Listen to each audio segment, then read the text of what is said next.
Welcome to Liquidation Motivation Live.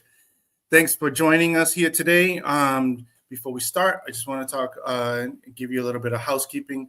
Number one, we're going to have a special guest on. Tom's going to catch up with the special guest, and after that, we're going to refer to your questions and comments. But please leave them in the comment sections, and I'll tag them, and we'll reference them at the end of Tom catching up with him. Number two is if you are interested in any truckloads, any merchandise for your store or for your business, please reach out to us. Sign up at Liquidation Motivation. I've got a banner here. Let me pop it up on the screen. It is, there you go. So I don't have to read the whole thing. I'll do it anyways. LiquidationMotivation.com. Exclusive loads. Sign up there and we'll text you directly to your phone and we'll let you know if we have a truckload available to sell. Right now, Tom has several bin stores and we have a limited amount of inventory, but when we do have extra, we want to offer them to you. So please sign up at liquidationmotivation.com/exclusive loads. So this way you get text message right on your phone. You get notified. All right. Number three, if you need a website for your business, I will build one for you for free. Yes, for free. Go to Estacam. I got a banner for that too. There it is. Estacam.com/free website. And it's 100% free. Is there a catch? Check out Estacam.com/free website to find out if there's a catch or not. There isn't, but I want you to find out why I'm offering a free website if you visit estacam.com/free website. All right, without further ado, I'm going to bring on Tom, and Tom's going to introduce our surprise guest. Oh, wait a minute. Did Tom just walk away? I'm going to introduce our surprise guest. Tom walked away, didn't he? Apparently. Oh, my goodness. Anyways, everyone, if you don't know this guy, this is Ben Davis of Ben Mania. Ben Mania. He has several bin stores out in the Ohio area and is killing it over there. He's got a hybrid version of these of bin stores, and Tom is always raving about mega bin stores and how we need to focus on a mega bin store or just the bin store side of things. But Ben has a hot take. He does not like mega bin stores, and he prefers the hybrid stores. And I really want to hear his opinion and hear what. And my daughter just interrupted. Hi. Yes, she just wants to show her toy. All right, go to mama. Okay. Go to mama. I may have sold like 5,000 of those in my day. So sorry about that, Ben. That's all right.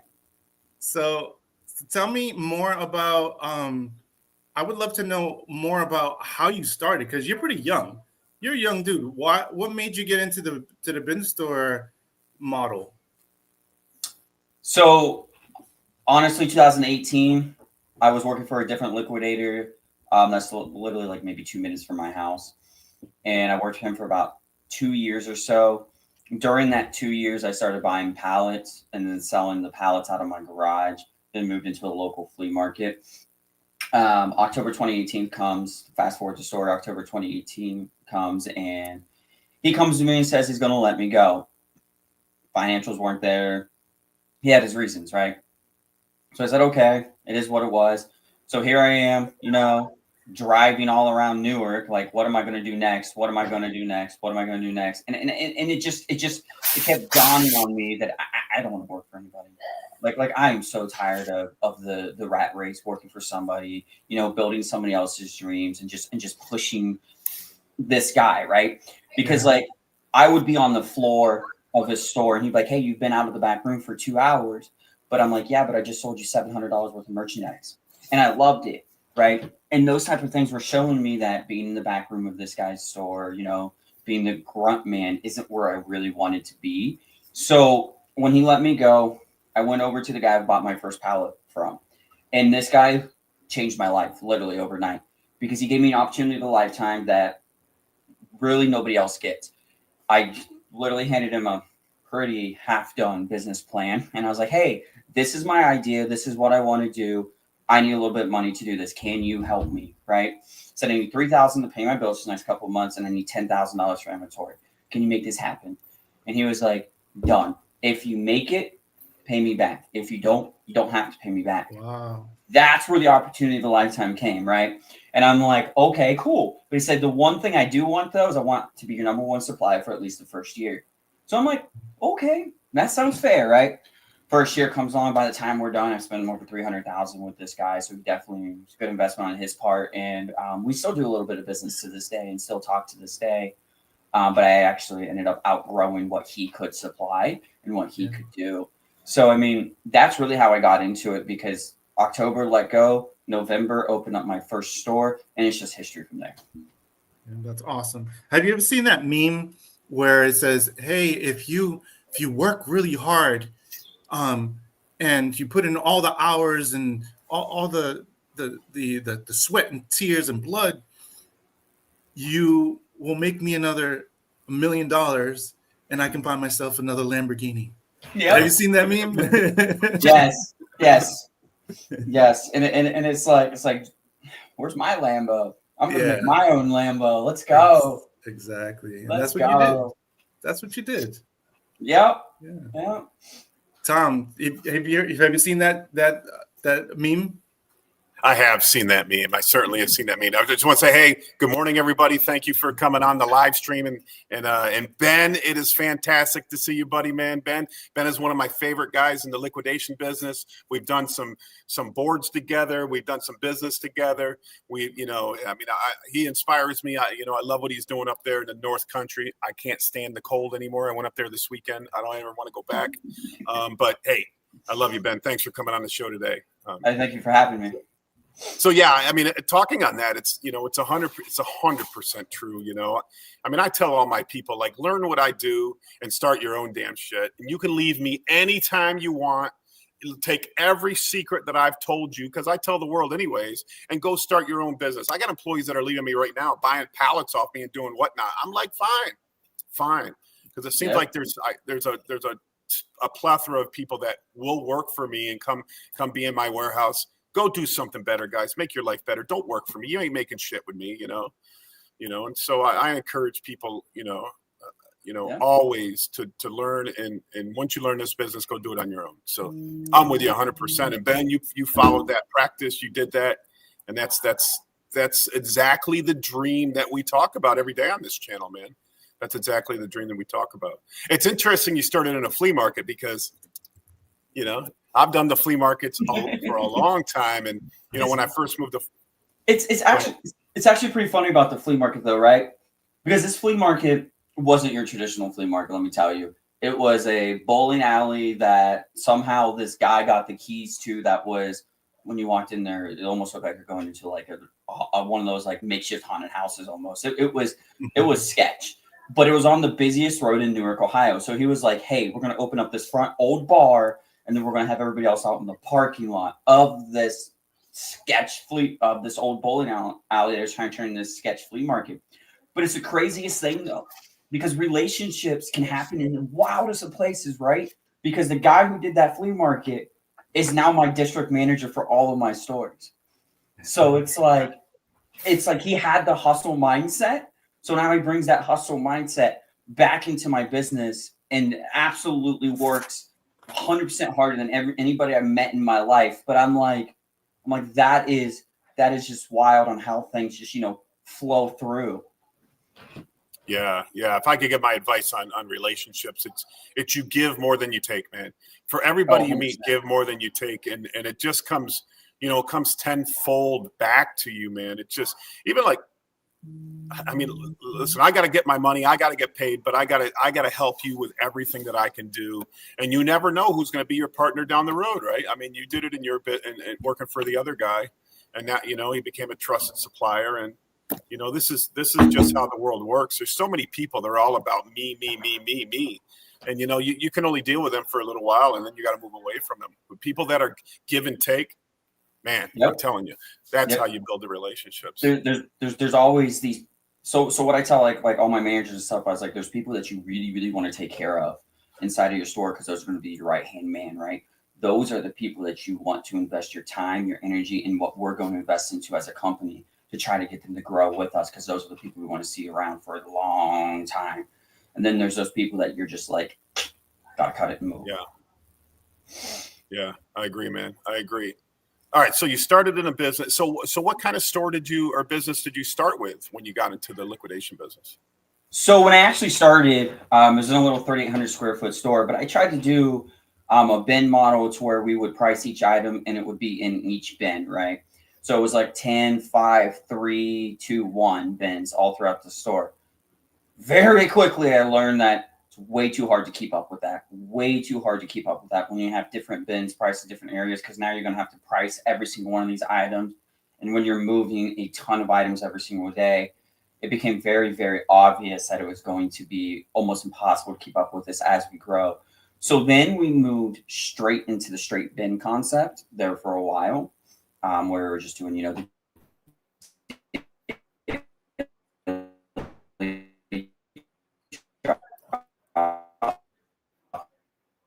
He's freezing up a bit. He's freezing up on us. So let's see. Let's give it a second while Ben fixes his internet problem. Back then, the loads were cheap enough for my starting day was only $5.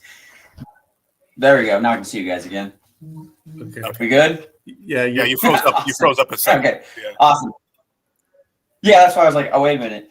Okay, cool. Yeah, so that's where I started out with, is trying to get the bins to be priced per what we thought each item was like, kind of like a good value. So no matter what day they walked in, they could buy that dollar item.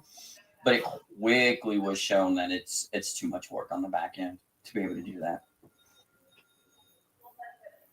Nice. Okay, so then you went to a straight bin model. So what what product were you running in the stores? At the time, we were still doing we were running, I believe it was like straight FC at the time, because the FC back then was fire. I mean, we could buy a 7-foot tall Gaylord for $400 back in 2018. I mean, it was a no brainer. I mean, we're like, dude, and we're pulling out consistent, you know, $50, $100, $150 items all day long, no problem. So we were just running straight 7-foot FC Gaylords, $400, and at $400, killing it. Yeah, back when liquidation was good, right? Back in the good old days. I'm only 35. Never thought I'd say that, but back in the good old days, yes. Yeah, that's only 7 years ago. So 7 years. The industry has changed a lot. I know. Sure. In 7 years, everything has literally changed in many, many, many different ways. Some of it you could see coming, and some of it you're just like, I never thought that would happen. Yeah, for sure, man. I used to get, the loads were like plentiful, the cost was low, everybody can make money on it. And once all the all the new contract holders and the auction houses opened up and so many bin stores opened up, it's just I don't know if you remember it or not, but you used to be able to buy, and they're from Amazon, but Gaylords or coffin boxes full of just straight electronics, nothing but. And they were like $1,000 a Gaylord. Those were the good days, because we used to sell them every Saturday. We're going to drop electronics in these bins, right? We used to be able to tell them that because we would have just Gaylords of electronics sitting back there. And it was some wild stuff in those Gaylords. You'd pull out like DJI drones and all kinds of stuff. And it was like $1,000 for that Gaylord. And I'm like, yeah. That's how I got started. Buying e-scrap loads. I mean, I was in what you would probably refer to as resale up in New York, and I dabbled in liquidation from like Walmart.com because they had a distribution center not far from me. But once I moved to Florida, I found out what e-scrap loads were, Yeah. And you can, I mean, and to this day, I'm getting, 50 to 100 pallets a week.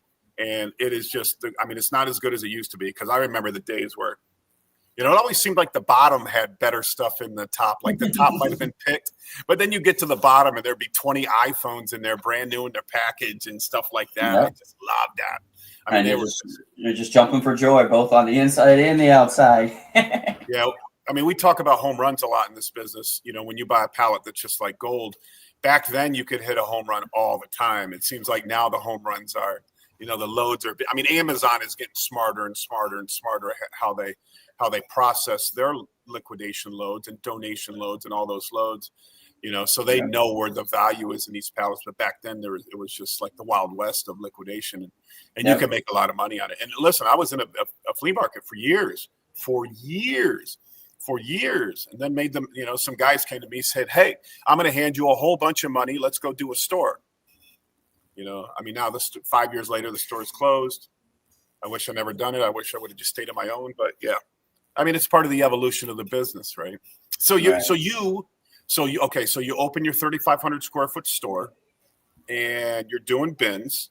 And tell me, how does the path go from there? So the path goes from there.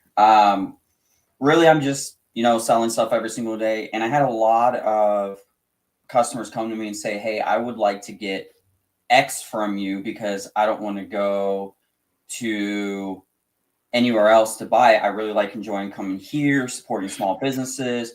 So they kept just hounding me to like, "Dude, can you get me an Instant Pot at a good deal? I need a microwave. I want kids bikes. Like what can you bring?" So I'm like, there's a whole nother like avenue that I can push into this store, another revenue stream, right? And I'm just hearing it over and over and over again. So I'm like, you know what?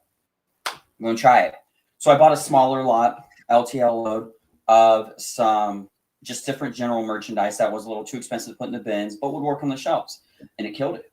I mean, the stuff went off the shelf in a decent time frame.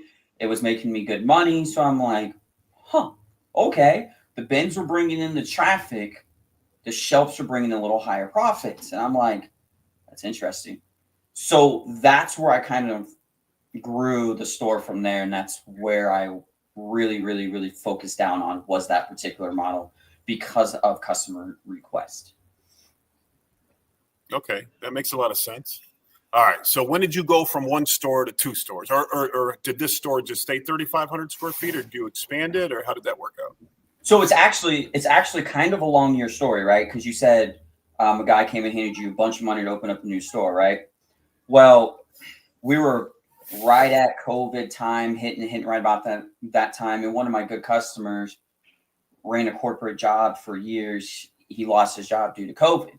And he comes to me and says, "Hey, I want to buy into your business." And I looked at him and said, I don't know. I don't know if I really want to have a partner or to sell what I'm doing, because I've done all the work to here. You're going to bring me money, but what do you bring past the money? Because you don't have knowledge in the industry. You don't have like really what's going to take me to the big time levels. I'm still going to be doing most of the end on the back end. All you're going to bring a few dollars. So him and I were talking for many, many months. After that, we went and we looked at other stores and everything, and he was like, "Okay, this is the idea." And him and I talked more, and we ended up landing on he's not going to own any part of Bin Mania. However, what we're going to do is we're going to buy a bigger building, and we're going to share the building. So he's going to take half of it. I'm going to take half of it, and we're going to make it into one store. It's going to be two stores in one, but you're never going to really know unless you really pay attention. So the shelf items were shared between him and I. The bin items were 100% mine. So any money that came through, it was mine. And then he was selling pallets, and any money that came through was his for the pallets. And we split the building almost in half. And that's how I got my first bigger store. That store was about 15,000 square feet, was through the help of him building out the store with me and bringing in just a little bit of extra capital to be able to do so. And I didn't give away any portion of my brand to him to do so. Okay, that makes a lot of sense. That makes a ton of sense. All right, so you open your first store, 15,000 square feet, buy the building, which is great. You know, if anybody can afford to go out there and buy real estate and own these buildings, a little tough in my area. Everything's in the millions and millions of dollars. I don't know about your area there, Ben, but Oh, it's insane. I was actually talking to another liquidator yesterday. We were talking about warehousing space, right? And he was like, "Why don't you just go get a warehouse to process these loads better?" Blah blah blah blah blah. And I said, "You know how much warehouse space in my area costs?" And he's like, "What?" I was like, "Well, the lowest on the market right now is $9 a square foot for a warehouse. That's crazy." He's like, "Dude, I'm paying $2.24 a square." And I said, "Yeah, big difference because my area, I'm competing with a lot of national brands, right? Intel bought up hundreds of acres to build a chip factory here. L Brands, all their product is made right down the road for me. I mean, everybody's investing heavily into warehousing around here. And the New Albany company's buying up all the land in the area, and they're just building warehousing and industrial like crazy in this area. So I'm one of the fastest industrial growing areas in the United States right now. So it's causing warehousing space to go to a premium, almost more expensive than what retail space is going for right now. It's wild. yeah, no, I get it. When I searched, when I was closing my store down, I searched Tampa, Orlando, and Lakeland, and I couldn't find anything either. $12 was the cheapest I could find, so I had to go out to the sticks and find a dilapidated building. I'm in an old Sears building here. Yeah. The roof. That's what the landlord was talking to me about. Is the roof leaking, and the fire department wants me to put ceiling tiles up, but I'm like, the roof leaks in 100 places, and so I mean, I don't mind the roof leaks. I just gotta fix the roof, then I can put the ceiling tiles back up. Yeah, I just don't want the fire department on my ass, because believe me, listen, if you guys are getting a business, don't mess with the fire department. Don't mess with the tax man. Don't mess with anybody. Those are the friends that you want to have right there. The fire department's the friends you want to have. Too. When they walk in, you're like, do you need a table saw for almost free? Come on in, whatever you guys need, kiss their asses. Yes, let me help you. So you kind of just, that little hole in the wall. Yeah. And these people that stand off to these people, they're human beings. You stand off to these people and try to fight them, man. They're just going to hammer you, man. They're just going to hammer you. Just play the game. Right. Play the game and kiss their ass. 100%. 100%. And they're just good. They're just usually fire department, though, are good people anyway. So, I mean, they're good people to have. Yep. Absolutely. Absolutely. All right. So first store, you moved to 15,000 square feet. You're splitting the business with another guy.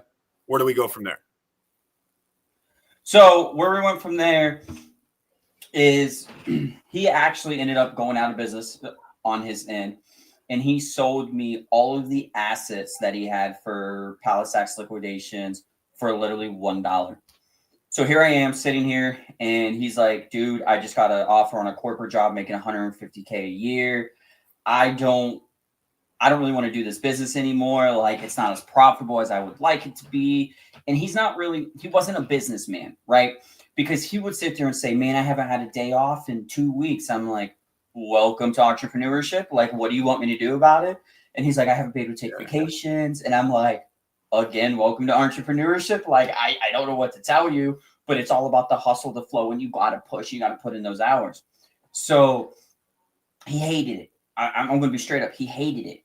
And so he was like, "If you take over all the payroll and take over every payment, so every payment on everything, it's yours for $1. All the assets, the Facebook page, the forklift that they just bought for $15,000, electric pallet jack, 3 manual pallet jacks, all of his inventory on the shelf, and any pallet that was left in the building." He said, $1, you can have it all. And I said, "Okay, I'll do it for $1." So I handed him $1. We signed some documentations, and boom, now it's all mine. So I'm sitting there like, okay, so now I have this opportunity in front of me too. So I'm sitting there like, where do I go from here? So what I did is I ripped out the pallets immediately, ripped out all the pallet sales, and expanded the bins and expanded the shelves inside that location. Location's still open to this day.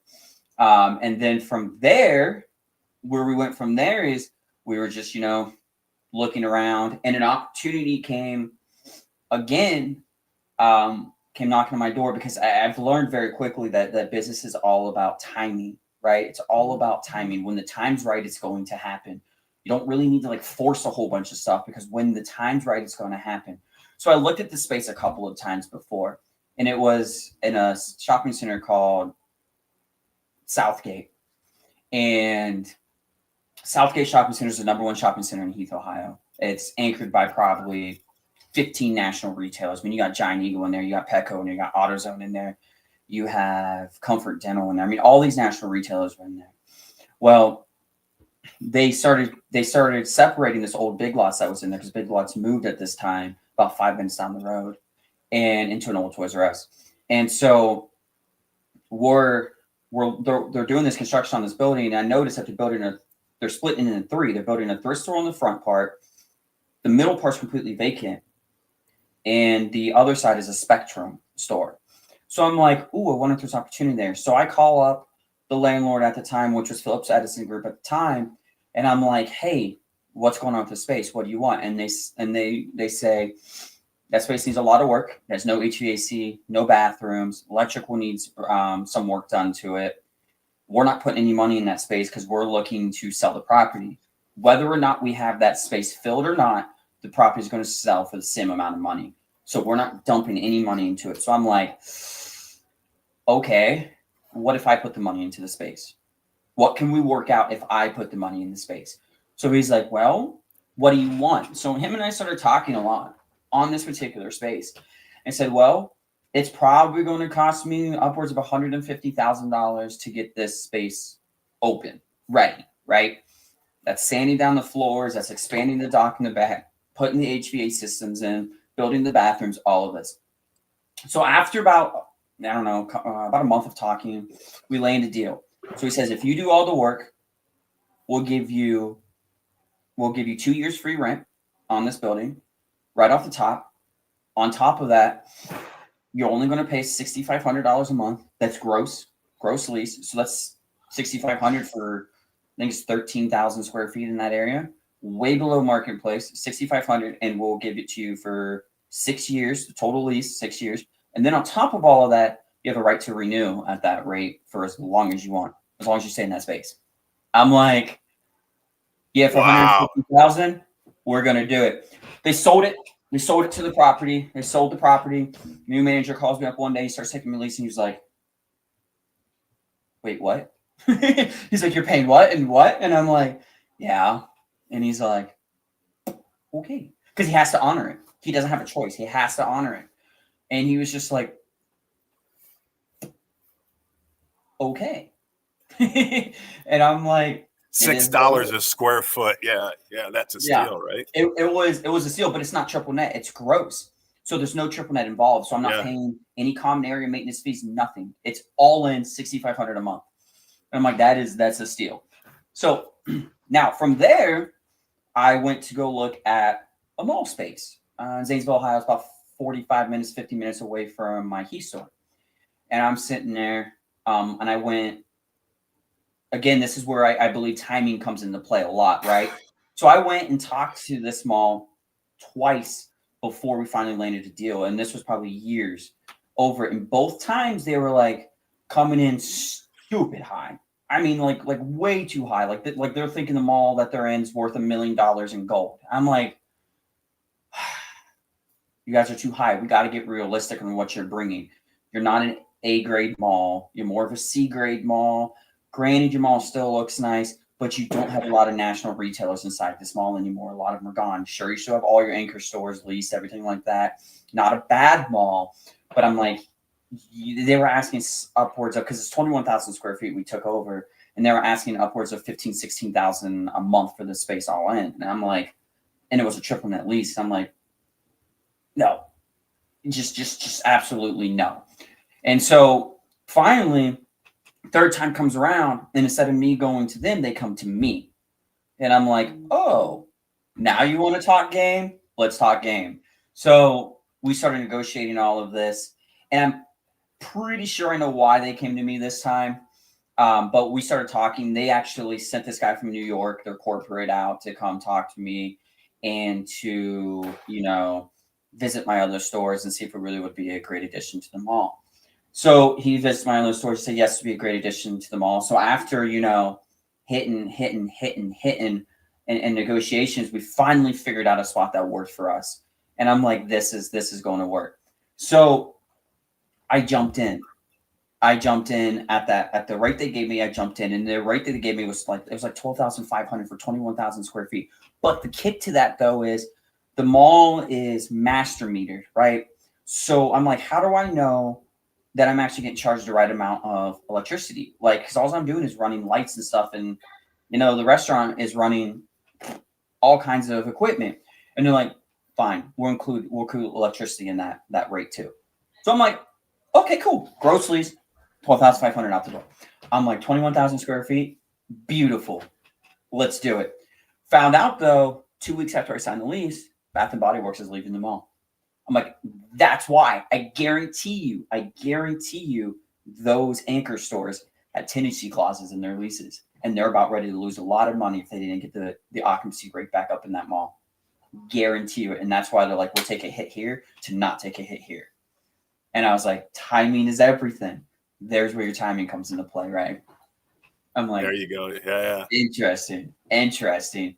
But I mean, opened the mall, and it's been great. It's been absolutely great.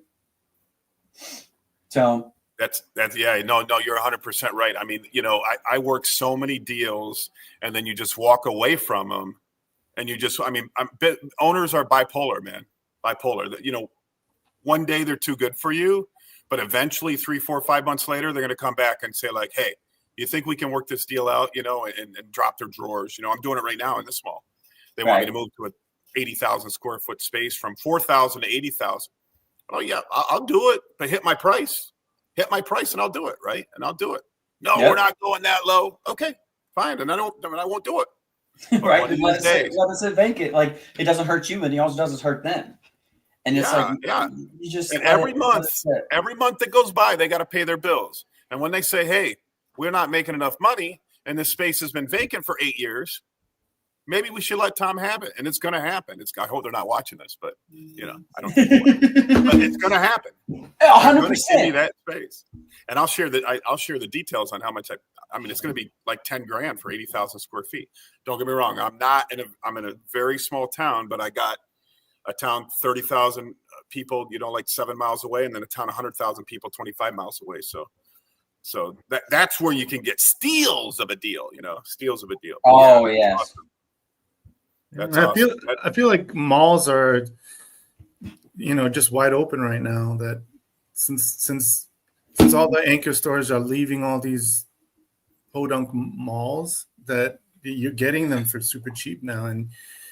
But there is still traffic that visits these malls. And what better way to put a bin store in some kind of store like that? Oh yeah, malls are very interesting, right? They're very interesting because like in my area, you have 2 malls that absolutely just kill it with business. You have Easton, which is owned by West Lexner, and then you have Polaris Mall. Those malls, no matter what day you go to, it's parking lots packed. It's hundreds of people there. It's just crazy. But then every single mall around it is being torn down. Like right now, the city's in the process of tearing down Eastland Mall. They just tore down Westland Mall, and they're tearing down almost every other mall in the city besides those 2. And I'm like, that is crazy that these 2 can do it. But one big thing I've noticed that's different between them and the other ones, they have entertainment. They have the entertainment.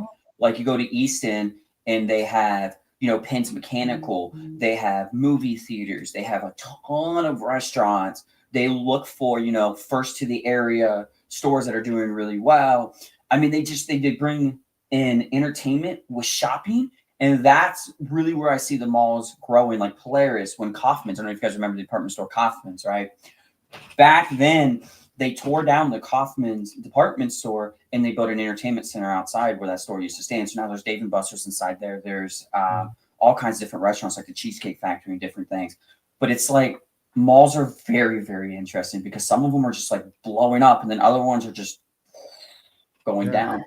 Ownership plays a big role in that. Here in Tampa, we have the International Mall. It's where all bougie people go there.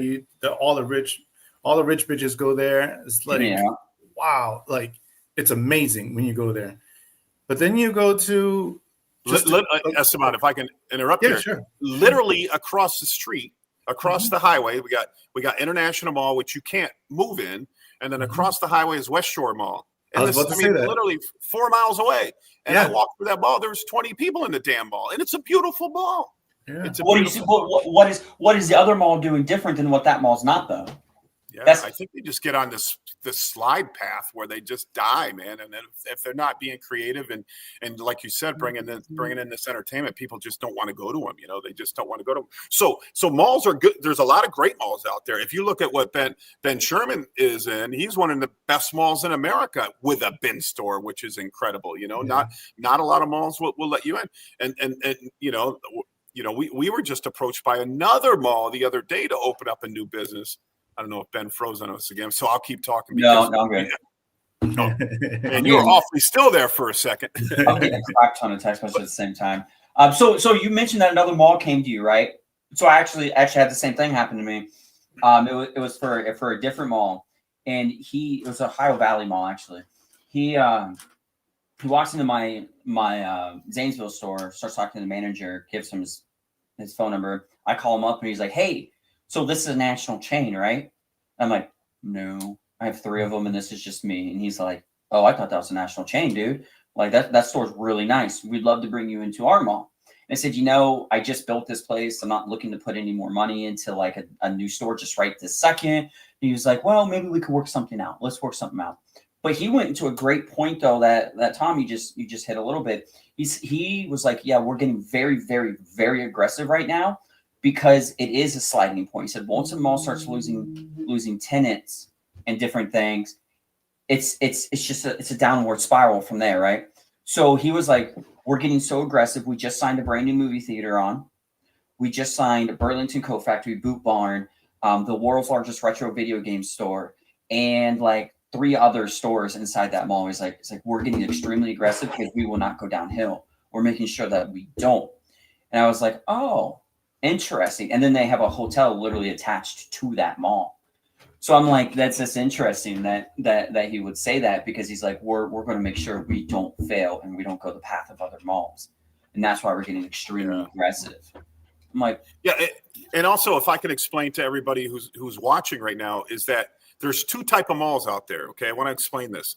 So there's malls that just lease to branded clients and bigger clients. Okay.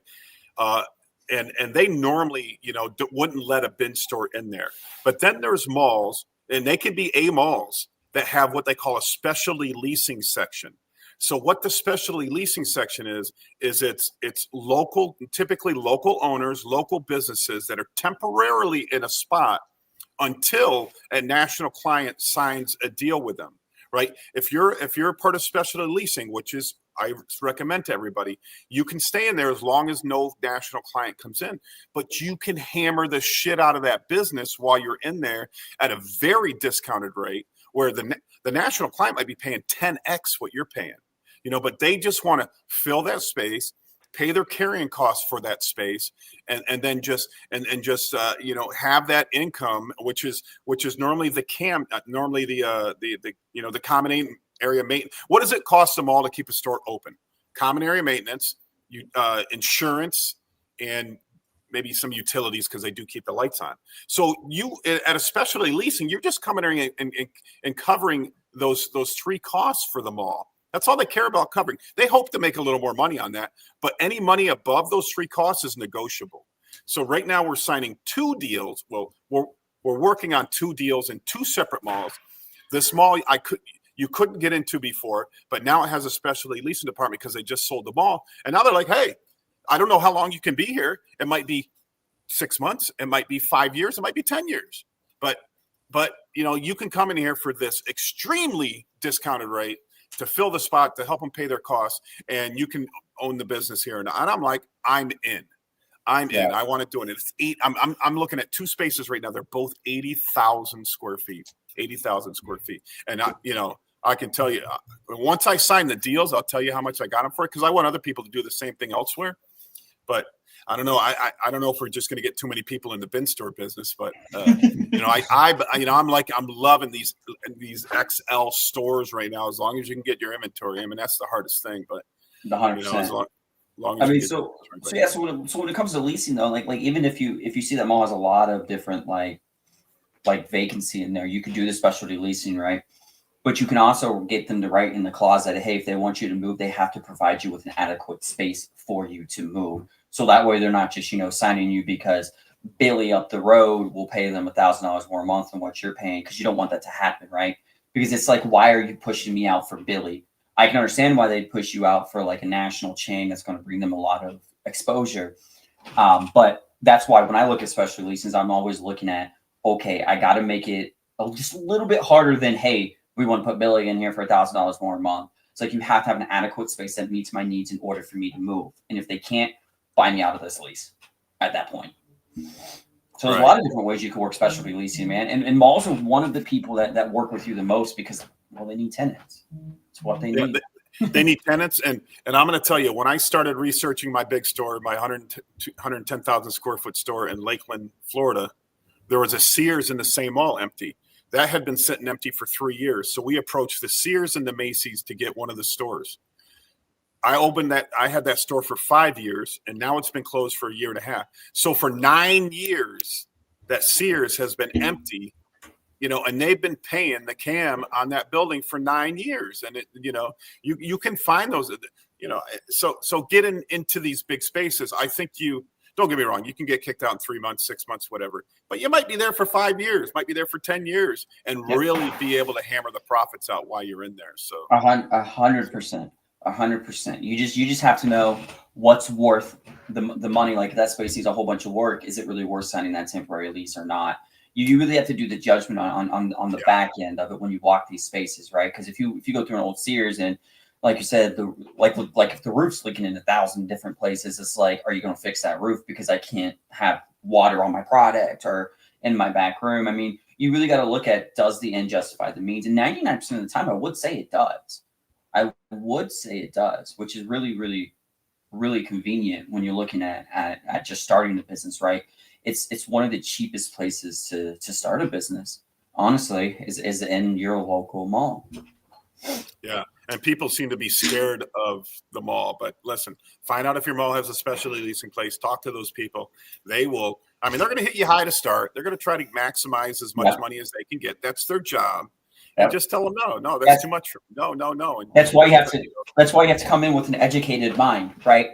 If you're going to these lease negotiations, you have to do your research on that space. How long has that space been sitting empty? What do you think it's costing them to let it sit empty? And how are you going to do it, right? Because no leasing manager wants to argue your feelings, right? None of them want to argue feelings because it's just a waste of time. But if you hit them with facts, like, guys, this has been sitting for 8 years with nobody in it. Let's get some people in it. If you hit them with facts and then you hit them with what you're going to bring to them, then you have a lot more negotiations power at the end of the day. I actually have a friend of mine. They opened up in our mall, actually right down the road from me. And she makes a complaint she was like, well, the mall never advertises for us, blah, blah, blah, blah, blah. And I said, well, it's your business. What are you doing to advertise? It's like it's not the mall's job to bring everybody in 100%. It's your job. And if you're bringing the deals that you can bring and you're doing your best to provide the best customer service, customers are going to walk into a mall to come to your store. They're going to, especially since most malls are usually focused around a high traffic area. They're going to walk inside that store. You just have to let the community know you're in there, right? Especially if you're in a dying mall. You have to let the community know you're in there, and then you have to make it worth their time. So that means from the moment they walk in, customer service has to be grade A, top notch. From the minute they walk out, they have to still have that grade A, top notch customer service, and the deals have to be worth their walk, right? The deals have to be there to make sure that those customers know it's worth going into this mall for this one store, and they will. Yeah, they 100% will. Yeah, no, I agree. I don't know how many stores have opened in our mall, this mall right here that I'm sitting in. I'm going to do a clothing store. I'm like, good luck. Good luck. Well, I can get clothing for cheap. Good luck. And then they complain and they're out of business in 6 months, and then the mall sues them for the rest of their lease. And yeah, it's ridiculous. You better have a plan. You better have a marketing plan. You got to be good. I don't care what business you're in. You got to be good at your marketing skills. If you can't handle the marketing, if you can't get excited and do some great marketing, it's free, guys. The marketing is free nowadays. Now you can pay if you want, but it's free. You just need to hammer the marketing. You just got to be able to do it. But that brings another great point, right? And sometimes in special leasing too, if you play hardball, you can give them to give you an exit on that lease too.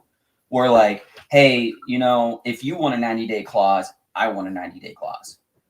I want a 90-day clause in this too. You can give yourself an exit too. Again, it's business. Everything's negotiable, right? You just have to have facts to back up what you're asking for. Because if you're going in and you're saying, oh, I want this space for $2,000 a month, but I want you to gut it and renovate the whole entire space, it's never going to happen, right? But if you say, hey, I want this space for $2,000 a month, I'm going to take it as is, but I'm going to, put a little bit of money in your mall. And this is the marketing plan that I have for my business that's going to help bring people into your mall. So here's the X amount of value you're going to get by giving me this space here. A lot of especially leasing managers will be like, oh, you know what? That's good for us because I need it to help me. I need it to help this mall. And if you tell me you can bring in, 100 people on a Friday before you even open the doors, we need that. We need that foot traffic. We started with foot traffic, and you're solving a problem for us. So you can get lease rates down by solving other problems in malls than just, money. There's other ways to negotiate those lease rates down and make sure that we're hitting those numbers you need to be, because it's never a smart idea for anybody in liquidation to pay prime real estate prices. It just isn't. You're setting yourself up from failure from day one at that point. Day one. Right. All right. So back to go ahead, Esma. So this is a good segue to the question that I really have in mind. Ben has got that hot take. He does not like mega bin stores. And we have Ben Sherman down that created super bins. In my opinion, from the outside looking in, seeing, because I'm part of the liquidation industry, I see that smaller stores benefit from having that hybrid bin store model. And then I also see Tom's point of having those mega bin stores and just focusing on the bins. What is your take on this? So really, when it comes down to it, the reason why I don't really like mega bin stores is because you're pushing yourself to one avenue of revenue, right? And Tom mentioned this a little bit earlier, was inventory. Inventory is very hard to get, especially in right now. I mean, it's really hard to get right now. And there's a lot of just junk on the market all the way through. And it's very hard to see what that junk on the market is. So when you're setting yourself up to where you need 5 truckloads a week for this store to operate, and if I don't get those 5 truckloads a week, I'm going to have to close my store for a week, or I'm going to, fail. It becomes a challenge to get that inventory on a consistent, steady basis. And then let's say you do land a contract with Amazon. Hey, that's great, but now you've lost control. And the reason why I say you've lost control, because I just experienced this actually, is when you land that contract with Amazon, hey, guess what? Now you're running at Amazon's pace. You don't run at your own pace anymore. You're running at Amazon's pace. If Amazon wants to send you 20 truckloads in that week, guess what? You got to take it. And you have no clue what's on that truck, right? You're just stuck with it. Like if they send you a truckload full of junk, which does happen straight from Amazon, guys. It happens to contract holders consistently. You're stuck with that truck. And you have to figure out how to make money on that truck. And Amazon's going to charge you whatever your contract or agreement is. And you're like, oh my God. So I actually was taking a full flow from one of Amazon's facilities, right? I actually ended up ending it because it went from a $16,000 every single week truckload to $30,000 a week for FCs, guys. FCs, $30,000 trucks overnight. And it wasn't like, oh my God, I'm getting slammed with a lot of great electronics I can make a lot of money on. No, it was, I'm getting slammed with women's multivitamins that are expired, and there's 3,000 of them on this truck, and I can't even sell them for a quarter. But here I am paying, whatever that rate was on that thing, and I'm losing money on every single sell that I make because I took the flow. And I'm like, it's to me, once you get to your point to where you need so much inventory and you're sucking so much inventory out of the market, you set yourself up for one, bad loads, and you're setting yourself up for a lot of stress and a lot of need now. And when you get into that urgency, that's when bad buys happen. Everybody knows in liquidations, closeout sales, anything, the money's made on the buy, right? The money's made on the buy. If you don't buy it right, it doesn't matter what you sell it for, you'll never make money on it. So you got to make the money on the buy, right? And when you're setting yourself up for, I need this, go. It's like, oh my God. Or if like all of a sudden your foot traffic dies off, right? You have a bad Friday. You have a bad Friday, bad Saturday, usually the first 2 days of a bin store. Boom. Now you have to pay all your labor, your overhead, everything, plus take a loss on that load. But when you have the hybrid model, right? When you have the hybrid model, let's say my bin loads don't profit, which it happens. It happens to everybody in the game. If somebody tells you, yeah, I make thousands off of every single load every single time when I get them, sure you do.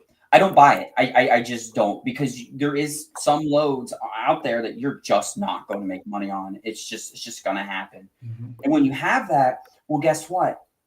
Now your shelves can cover your overhead and your labor costs for that week, and you're only losing money on that bin load.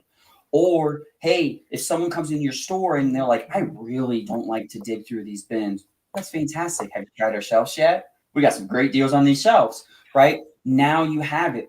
Plus, the shelves also become a marketing tool for you, right? So if we're hitting a slow period, right, which right now is a slow period for a lot of people that I talk to in the industry, right? I can do things like, since we have clothes, we always have an abundance of clothes from our Sam's Club contracts. Well, when we have clothes, I can text market out to all my followers. Hey, $4 clothes this Friday, this Saturday, right? And then they come flocking into the stores because they're like, oh, I know he has brands like DKNY, Nike, Under Armour brands. And they come flocking to the store and they come do it. Also, when you're looking at your rewards programs, right? It now becomes another marketing tool. Hey, come in the store, you get 10% off. So like my stores, if this customer hasn't showed up for 30 days, they get a text message with 10% off, 60 days, 15% off, 90 days, 20% off. After that, it's considered a dead customer. But they're getting off the shelf items. I'm not taking a loss on my bins to get these people back in, right? Because the bin profit margin is already stupid slim. I'm not taking a loss on it. I'm there. So it gives me a better avenue and more full control. When you're running straight bins, you literally, the control is not as much as you want. Sure, you could do things like, take away some bins to lower your inventory cost. You can do all little different things to try to manage that store a little bit better. But at the end of the day, is you're relying on one stream, and you're relying on making sure that you get that inventory every single week. And you always have to have high cash flow in the back, because if you need 5 truckloads a week to manage that store, well, guess what?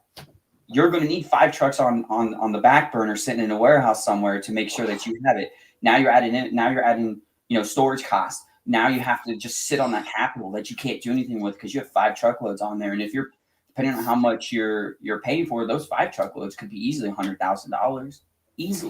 Easily. Sure, you're going to see the bigger bin stores that have, 300 people out the door every single Friday. But is the profitability actually better? Sometimes it is. Don't get me wrong. Sometimes it is. But is it always? No. And what happens when you do hit those dry spells, or what happens when you do hit those, other moments, or when you have a customer walk through the door that doesn't like to dig through bins? You have nothing to offer that other customer, and you only have one revenue stream. It's really more about the revenue stream than anything. I like to have multiple revenue streams. I do like the fact that you're utilizing the retail side of things as your lead magnet to pull people into the store so they can buy the stuff from the bins. So I do like that. What's your thoughts, Tom? So I don't have any problem with the hybrid bin store model. I don't have any problem with it. Well, we have one. What's that? We have one. Yeah, we have one. We bring in loads to the small. So we have a wall for that we sell tools and miscellaneous stuff. Or we, if we buy something from from any other retailer, we can put it on the mall here. I don't have a problem with that. In the smaller store, much easier to manage. My whole point and my mission right now is that, and yes, I understand about the inventory, but I think if you're a bigger buyer, the inventory becomes easier. So the more you buy, the easier it is to lock in contracts, to lock in, distribution centers, and multiple ones. So I have a couple, I have one. I have one I call it a subcontract. Some people call it different things, where I buy everything from a facility at a set price. So it's not a percentage, it's a set price. So I don't have the problem with a screwed up manifest or anything like that. And that brings me 2, sometimes 3 loads a week. So that's pretty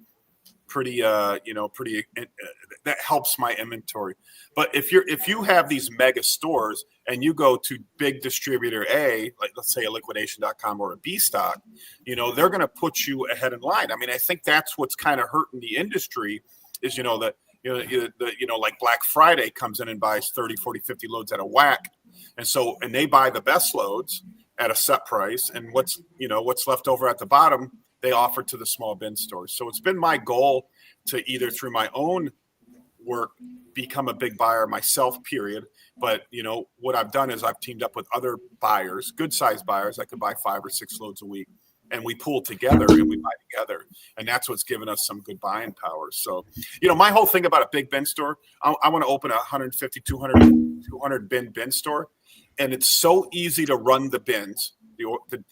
The truckloads aren't the easiest part, but easy to run the store. It's so easy just to dump shit in the bin, sell it for a certain price, and let it go down. The minute you start bringing in loads that you got to separate, price, test everything, and now put it on a shelf, wait for it to sell, I just don't think a big bin store should be distracted. They just need to focus on being a big bin store. Now, if you're a smaller hybrid model, 100%. Because think about it in a smaller store. Your $12. Your first day is always busy. Your dollar day. We find like our $12 day is busy, our $5 day busy, and then our $1.50 day are super busy. But those in between, those tweener days, your 10, 7, those days were not that busy. And so then they have a lot of time to price test and put out product. But you're not going to have that in a bigger bin store.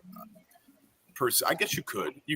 So and that's why I just if you're doing $150,000 a week in sales in bins, I say you just focus on the bin store. Just focus on making that the best that you can make it. Because if you're doing $150,000 a week in sales, how much are you making? 25, 30 grand a week. And now you're splitting your time with other things that are making, you sell a microwave and make $25 or whatever, I just like to focus on bins in a big bin store. Focus on bins. So I would agree with some of that. I mean he's not wrong. If you're making $25,000-$30,000 a week on a big bin store, then yeah, obviously it would be dumb to go a different route. However, you have to build to that point, right? You have to build to that point. So if you just open day one and you're like, oh, I just opened a 50,000 square foot bin store right here. I need 5 truckloads. I'm spending $100,000 a week. What big of a loss are you going to take until you get to that point, right? And I would agree though, if you're hitting that kind of numbers, and yeah, focus on that because obviously it works in your market and it works very, very well. But when it comes to splitting your employees' times, it becomes where you need to look at technology. And you need to look at staffing, right? Because he's correct. Putting stuff in the bins is a heck of a lot easier than putting stuff on the shelf. Not wrong, because trust me, putting stuff on the shelf brings a whole unique different of challenges and situations, right? So like for us, product comes in the door. And we have a UPC scanner that automatically creates our labels for us. So our back room's not looking up every single product. They're not sitting there all day typing out, headlines, descriptions of each product. No. So we scan the UPC code. They automatically run it. They'll put the retail price on it that the customer compare it to. Since we do cash discounting in our stores, they'll put the credit card price and the cash price on that tag. And they'll put the whatever it is on the top line, print out the barcode, and boom, it's automatically there. Then it gets put into a CSV, and the CSV is uploaded to our point of sale system every single day.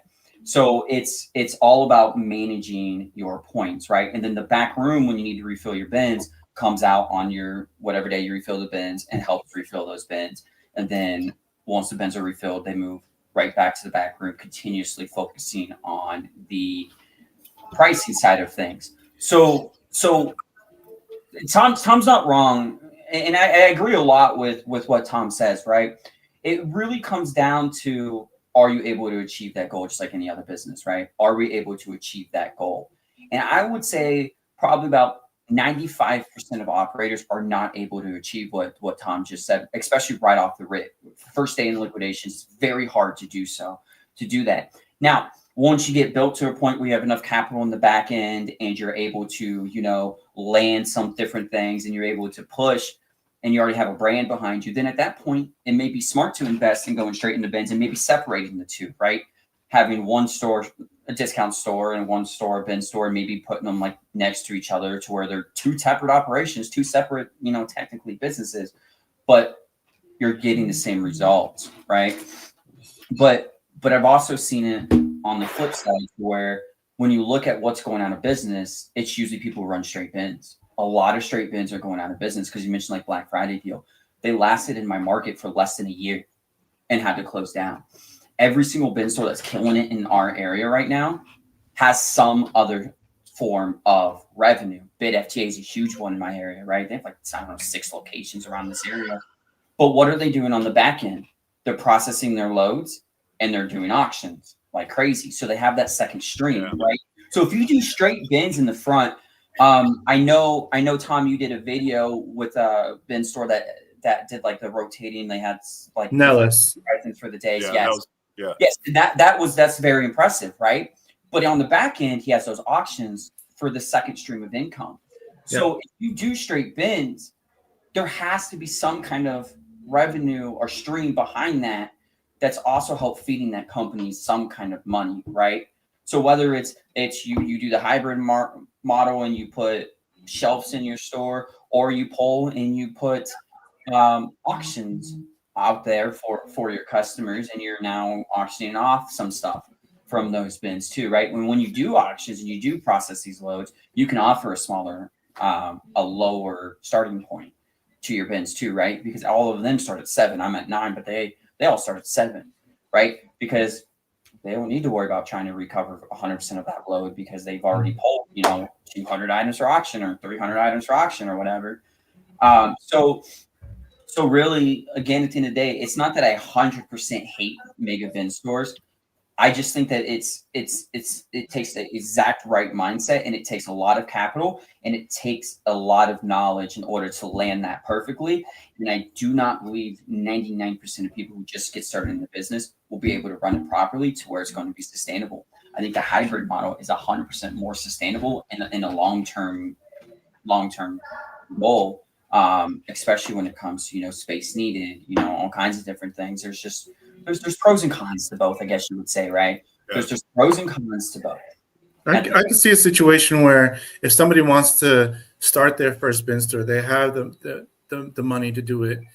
They would start with the hybrid model, but move into what Tom says, create that buying power. So this way you have that unlimited supply of inventory coming in, someone that's trustworthy that will supply you consistently, and now you don't have to worry about that. But I feel like it could be like a gradual process, not maybe just jumping into that situation, especially when you're new into the industry and you got to try to figure out what's working, what's not, and figure all the unknowns of starting a business store. And then a lot of, like Tom says, a lot of new people that want to start a bin store, they have their idea of what a bin store should look like, and they start trying to do this for my bin store and try to do that for my bin store. But the truth is that it's just fluff, really. To go back to what I said earlier about what I liked about having the merchandise or your retail side of things, I still like the mega bin stores that offer the mystery boxes. That could be the lead magnet to pull people into the mega bin stores as well. What are your thoughts on mystery boxes? So, love them. Absolutely loved them. I used to kill it on mystery boxes back when I can get those truckloads for 10 grand delivered to my door. I mean, they were fantastic, but they bring challenges. Every mystery box brings challenges, right? And there's actually a friend of mine who's very, very smart in the industry, and he does one thing that I wish I would have initiated when I started it.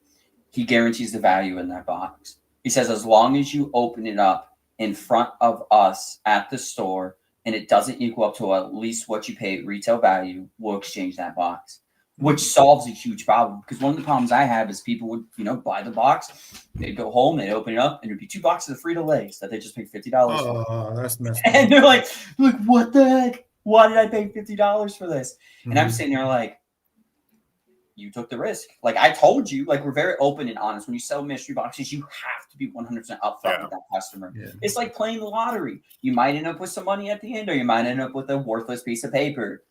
Who knows, right? It's like playing the lottery. Never lie to the customer, right? Always be transparent with them. So if they ask, what kind of stuff have you found in there? Well, some people have found iPhones in there, while others have found 2 boxes of potato chips. The risk is really there. It's up to you. There is no guarantee on any of this, right?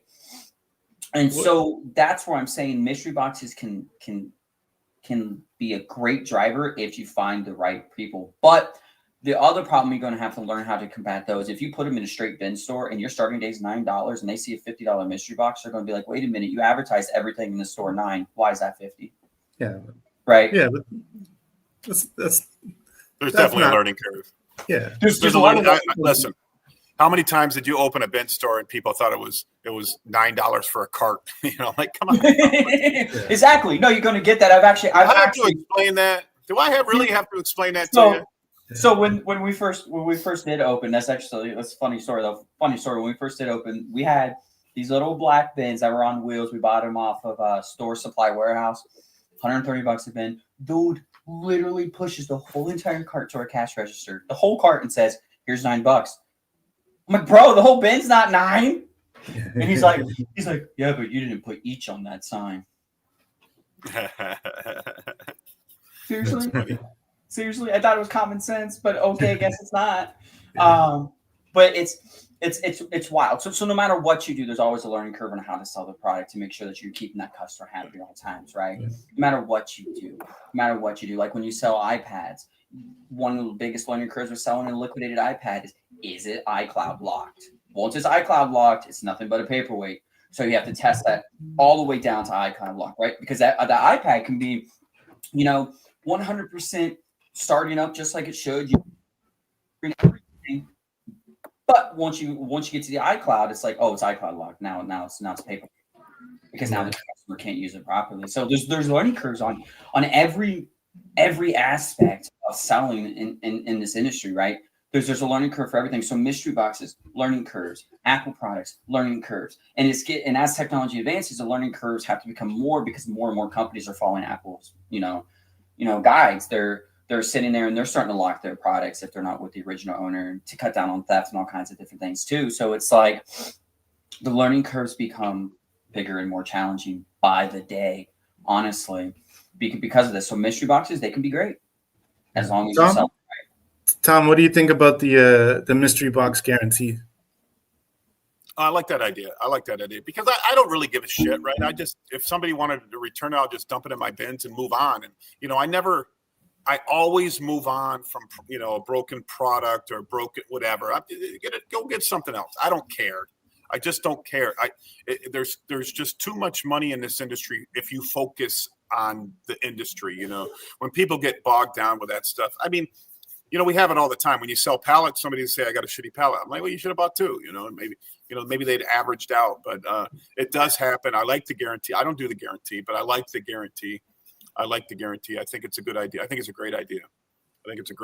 But if I can go back to and maybe close this out as far as big and small. I mean, I think first of all, the doing the hybrid, the stuff on the side is way more readily available than bin store inventory. So I do like the fact that you can get that inventory easier. You talked about Sam's Club. I know you can go to B Stock and buy Costco all day long, I mean, you might pay a little bit more for it, 20-25% of retail, but that stuff's readily available. You can find loads all the time to help fill up those outside. And those are slower movers, so I don't think you have to put as much product out there. I mean, maybe 1 truckload a week or what, I mean, depending how big your store is. But the most important message I can say is no matter how big you are, you have to be fully funded if you're going to get in the bin store business.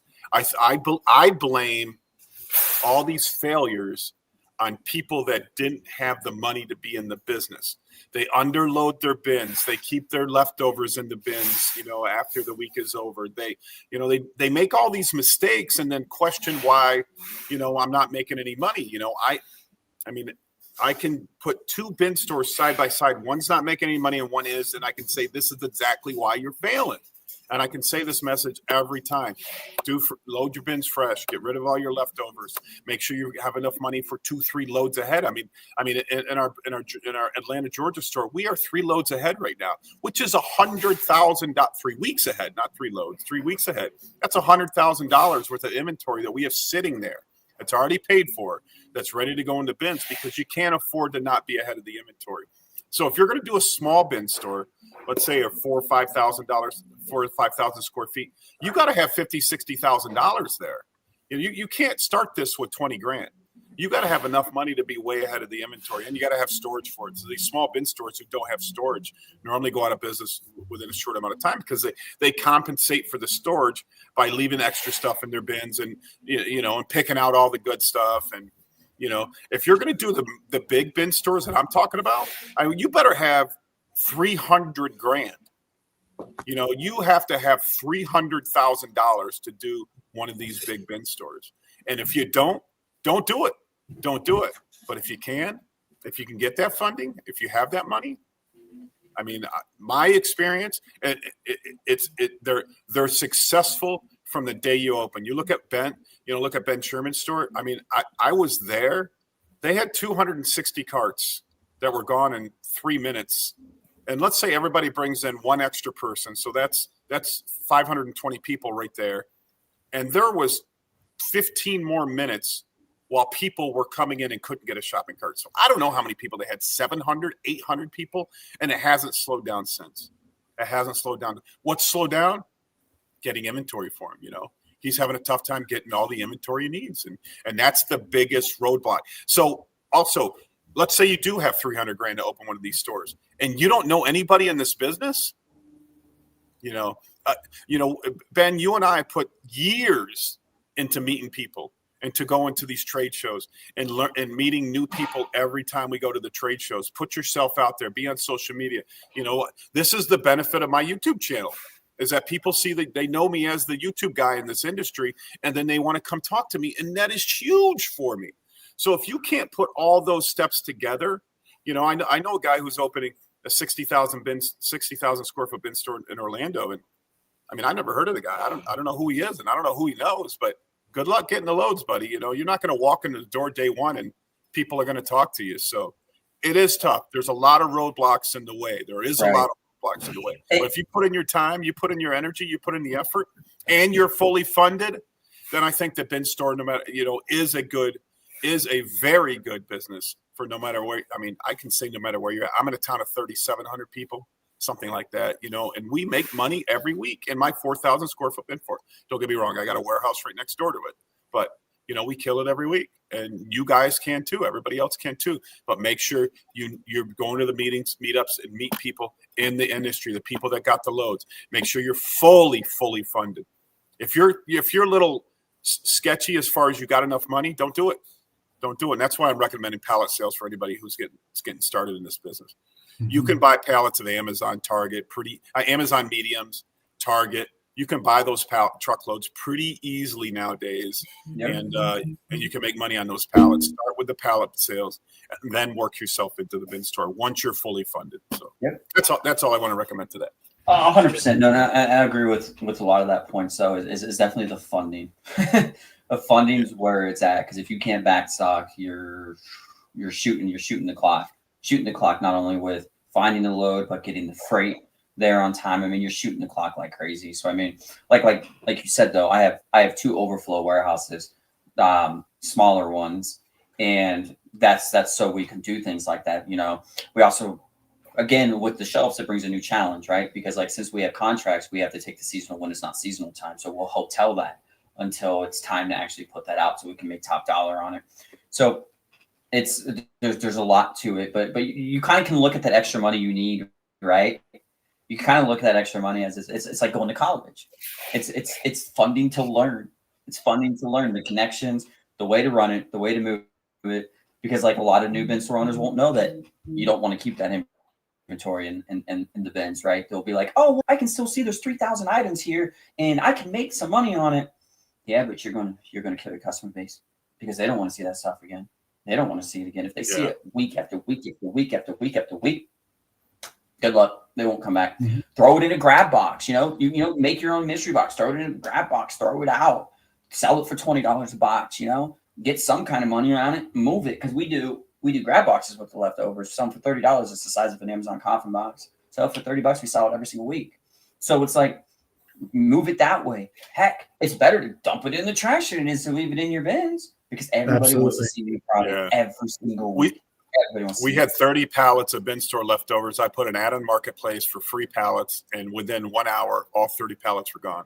And that's what I do. I get rid of it. I don't even want to do. But I want to keep in mind, for all you bin store owners out there, I've implemented 50-cent day into my program.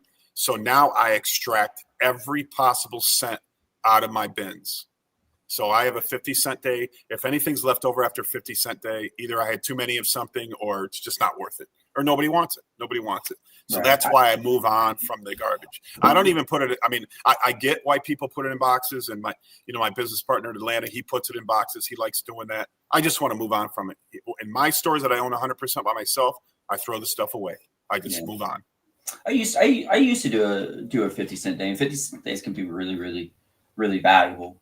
Right. I just ended up getting rid of it because we were literally we would move 1,000 items, make $500, 2,000 items. And it just got to the point where it's like, we're killing ourselves for what? Pennies. So that's the only reason why I got rid of it. And it could be good for you guys. I don't know, but that's why I got rid of it, because I was like, I can make these boxes, make $500 and not have to worry about being open for X amount of hours and, selling everything for 50 cents. So the lowest we go is $1.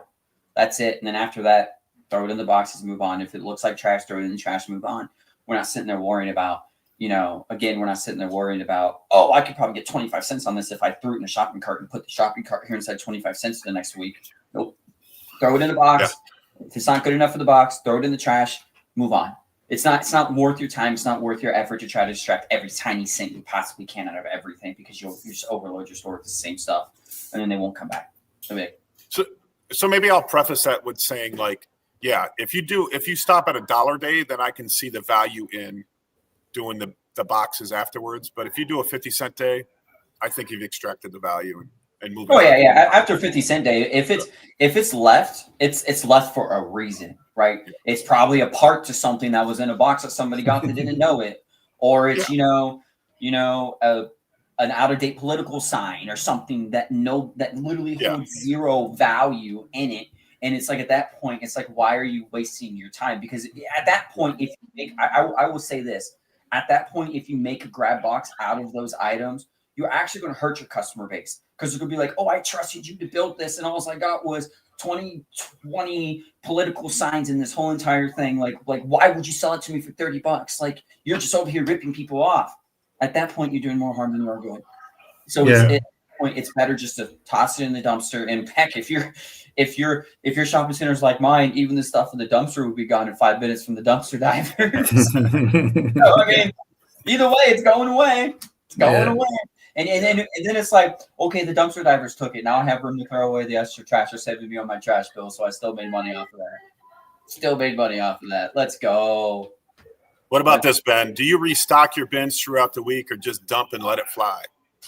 From Brandon P. So I've tested both ways, right?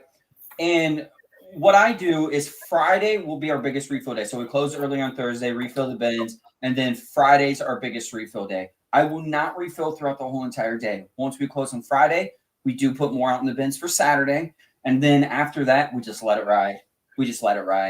I tried to dump throughout the day, but really all I noticed was what I was doing was I was just upping my cost for my refill and not creating enough, extra revenue to make it worth it. Because all they're doing is they're coming in and they're like, oh, I want the big items, and that's all they buy, and then they leave. But if you let them dig through the bins, right, and you put out enough bins that there's enough to go around, then they, instead of Becky Sue getting distracted by buying X item, she's now buying Y item that probably wouldn't have sold if I refilled, right? So I've tried both ways, and our best way of doing it is just letting it ride. Refill Friday, refill Saturday, and let it ride for the rest of the week, all the way through.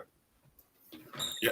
What's your dollar amount Friday and Saturday? Is it the same? No. So Friday it's 9, Saturday it's 7. Okay. So, right. Friday's our biggest refill. Saturday we put more in, but it's not huge. Right. Not huge. And what are you running in your bins? You're running a LPN and FC, or just so FC? we do an LPN FC mix, and then we did try some target high piece count this week too. The target high piece count, I wouldn't really recommend. Would not. So LPN and you start at 9. That's good. That's cheap for LPN. That's a good deal. It is. I did go 10 once, but my sales dropped 60% overnight. Literally overnight. I was like, really?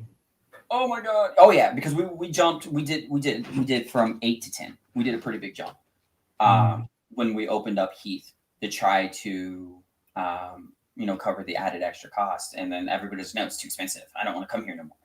And I'm like, oh crap. So we went from 10 back down to 9, and it seemed to balance everything out.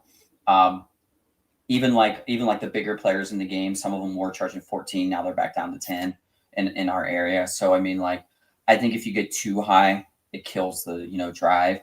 But for me, I haven't been able to get above 9 without a lot of backlash from the customers.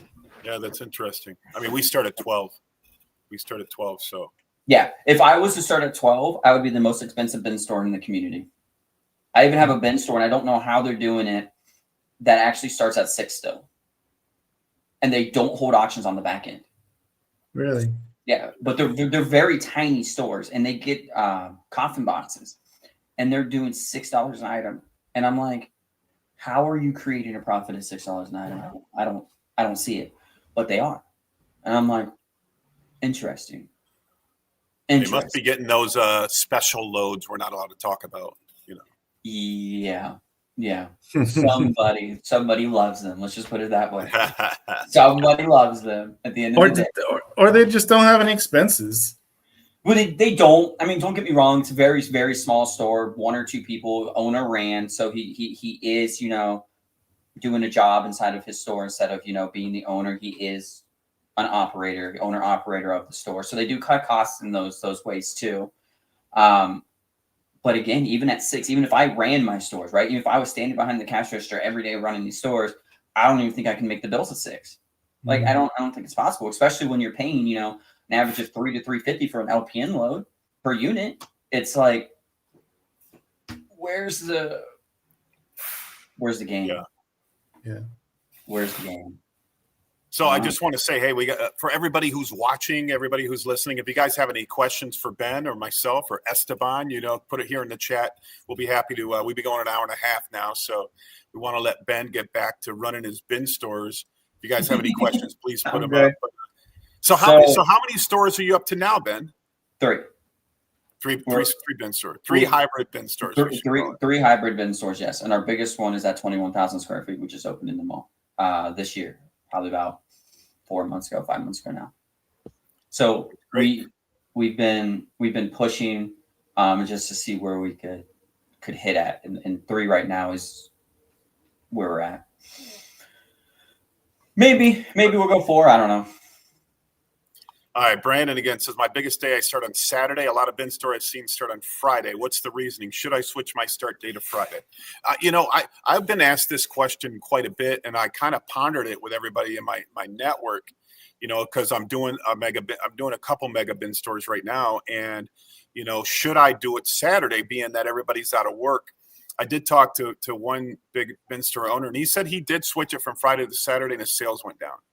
So I've kept it at Friday, but I really can't tell you that that's the right way to do it. But that's just, So on that, research, that's the way we do it. yeah. So on that, I had the same experience, right? Because everybody's like, why don't you just start your day on Saturday because everybody's out of work, right? And I was like, okay. So I tried it for about a month, and I had the same problem. My sales dropped. And what I've learned from that, though, is my sales dropped because on Saturday, you're now competing with Little League, all the carnivals, all the festivals, all these other things that people want to do on Saturdays, right? And so it didn't help at all for me. It actually caused my sales to drop.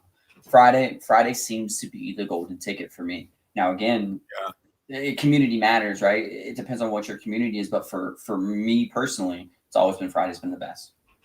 But even like I talked to a guy that does like a regular yard sale. He says my Fridays are always double my Saturday sales, because all those bargain shoppers know to go on Friday because they think everybody's working and they aren't able to get there. So right. Friday's also payday, right? Friday's payday. Everybody has that money burning in their pocket. Yeah. Like, ooh, I want to go buy something. Tom, you ever used the Square register system? Is it good for the bin store model? So point of sale is super important. I think I've solved that problem in my life, and it was a really simple solve because Esteban and I have researched every point of sale, who's charging the less. I think we're using Halcyon in Atlanta, and we found that their rates were the cheapest. But when you use Square, I mean, you can order the little point of sale cash register systems for $300. They're super easy. They hardly ever break down. You can mount them to your cash register, and I love them. So how we solve that in our business is we just charge a credit card fee. We just add a credit card fee. If you pay by credit card, you're paying an extra 3%. It's your choice. We don't care. And now we don't even care about the credit, how much, because Square does charge more than most of the other companies. I think it's 2.3% or something like that. So watch out for the laws in your state. Some states don't let you charge any more than you're being charged. So just look into that. So but how do you do it there, Ben? So I personally, I've been on the road with Tom there, researching every single point of sale there is, right? Talking to every salesperson in the whole entire world when it comes to point of sales. And we actually landed on one called Comcash. Now, what's it called? Comcash. Owned by POS Nation, Comcash. Now, Square would be great if you ran straight Benzu. It's the easiest point of sale to get set up, to get running. It's so readily available out there. It's easy. But like Tom mentioned, your fees are higher.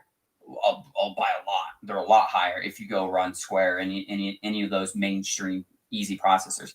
And to me, to run a hybrid store, Square is it's too basic. It doesn't get the numbers that I need. It doesn't be able to run what I need it to do. So I personally don't use Square for that reason.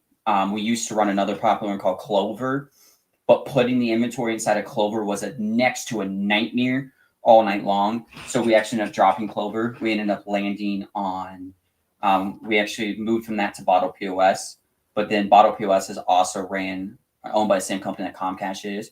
Found out Bottle POS though is too basic again. It doesn't do CSVs. So we switched to Comcash, and Comcash has everything we need. When it came to legality that Tom was talking about, cash discounting is legal in all 50 states. It's the same thing. You charge a credit card fee, right? But instead of advertising as a credit card fee, you just advertise as we give a 3% discount for all cash purchases, right? But to stay legal on that, you do have to put the credit card price and the cash price on every single item inside your store in order for it to be legal. You have to put it, and then you have to have it at your point of sale at every single one. So when it comes to POSs, it's really about what you need and what you're trying to accomplish, right? Some work really, really, really, really well, and some don't. It just depends on what you need. I would highly recommend researching everything before you land what you need to.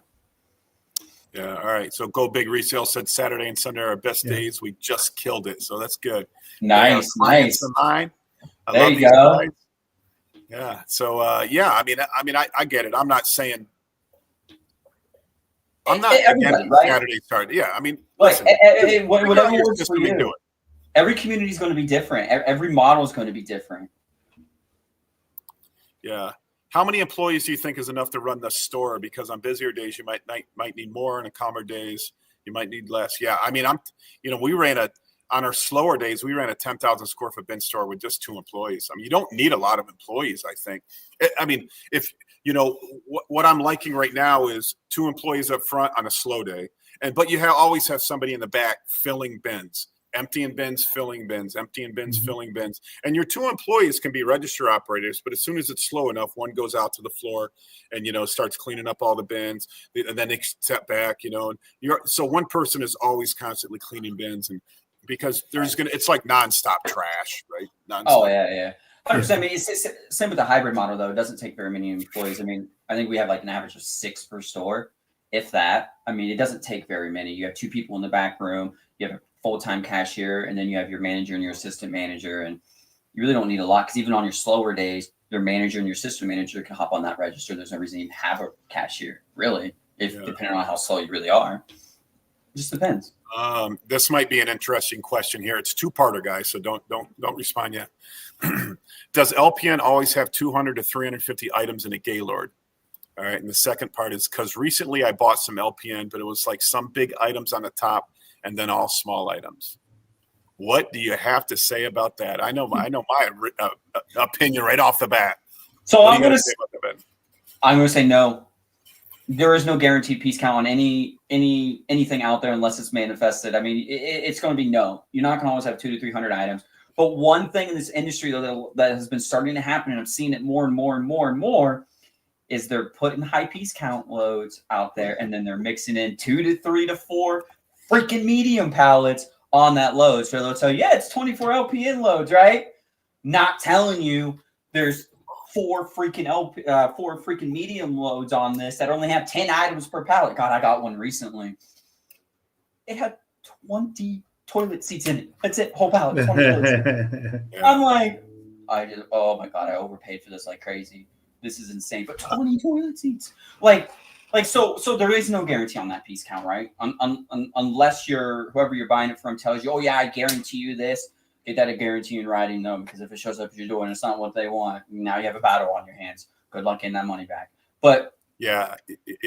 My opinion, probably what happened here. So I think my typical count is probably like 400 pieces per pallet of 5-foot LPN. Somewhere in that range. Sometimes you get a little more, sometimes a little less. But you probably bought a processed LPN load. And so there's people out there that are processing the LPN, taking the value out of the top, and then mixing in some quilts and blankets and curtains and stuff like that in there to kind of give you the volume, but take up as much space. I'm finding that you're seeing pictures of the top that look great, but once you get past that top layer, you never know what the hell you're going to get. So be careful where you're buying them from, guys. Be careful. If you're buying a processed load, you're going to get that kind of stuff in there. And I'm not saying everybody's dishonest in this industry, but there's a lot of dishonest people out. And I don't want to say dishonest. They're just not telling the full truth. I guess that would be dishonest. Right. And another one, just a side note on that, if you're ever looking at like Target high piece count, it's the same way. And if you talk to the contract holder on it, they're very honest about it. So they're very, very honest people. Would recommend them all day long because they're very honest people about it. But if you're talking to someone who's brokering it and trying to sell you those loads, and they send you these pictures where the top looks fantastic, because every Target high piece count load you see looks fantastic. Once you get to that top layer, and I mean literally just the top layer, it's usually all $20 or less items all below, and you can almost guarantee you those are $15 or less for most of it. It's a whole nother ballgame once you get into there. Then you have the famous Target clearance stickers that are on every single item. And you're like, oh, shoot, I can't put this in the bins because it's showing that it's cheaper than my starting day. Now I have to, X out all these stickers. So really it's something to watch for on every load out there, not just LPN, because the tops are always going to look at it. It's really mainly staged pallet, right? It's staged. Yeah. Oh, look at this Xbox on the top. Yeah. So for everybody to understand that, the largest growth sector of the liquidation industry right now is the auction houses. All right. They are expanding to every major city in America and probably every mid-sized city in America. So they're buying these loads, they're pulling out the value and putting them in the auction, and then they're trying to sell off the rest, guys. So you have to make sure that and confirm that, does the supplier own an auction house? And if the answer is yes, what do you think they're doing with the loads? What do you think they're doing with the loads? You know, Yeah. and you know, there's like you said about, you know, and the brokers in the industry is going to try to tell you that everything's gold, and it's not, and they don't even, you know, you're right, they don't even know. Ben, we had a situation like that, right? You just don't know how the load is going to come in. 100%. It's so. I 100%. hate selling broker. I hate being a broker in this business. If I own a load or I'm direct on loads, I'll sell the load. But if it's not my load and I can't verify, I mean, you know, I just was offered 5 loads a week from a vendor, a buddy of mine, and we brought one into our store. And as we're talking, I'm getting messages from my store in Atlanta about this load, and my partner's saying, call me immediately. So I'm a little nervous about how this is going to come out. Luckily, I haven't sold any of them. All I've done is brought one into my own business so that I just want to confirm it's a good load. That's it. Yep. That's it. Yep. And I get that, but it can go the other way, because Tom, the one that you were just talking about, I ran him just fine for months and had no issues, and all of a sudden, and I got screwed along right with it. And that's what I'm talking about. Like it can change in a heartbeat. Just because it's good one day doesn't mean it's good the next.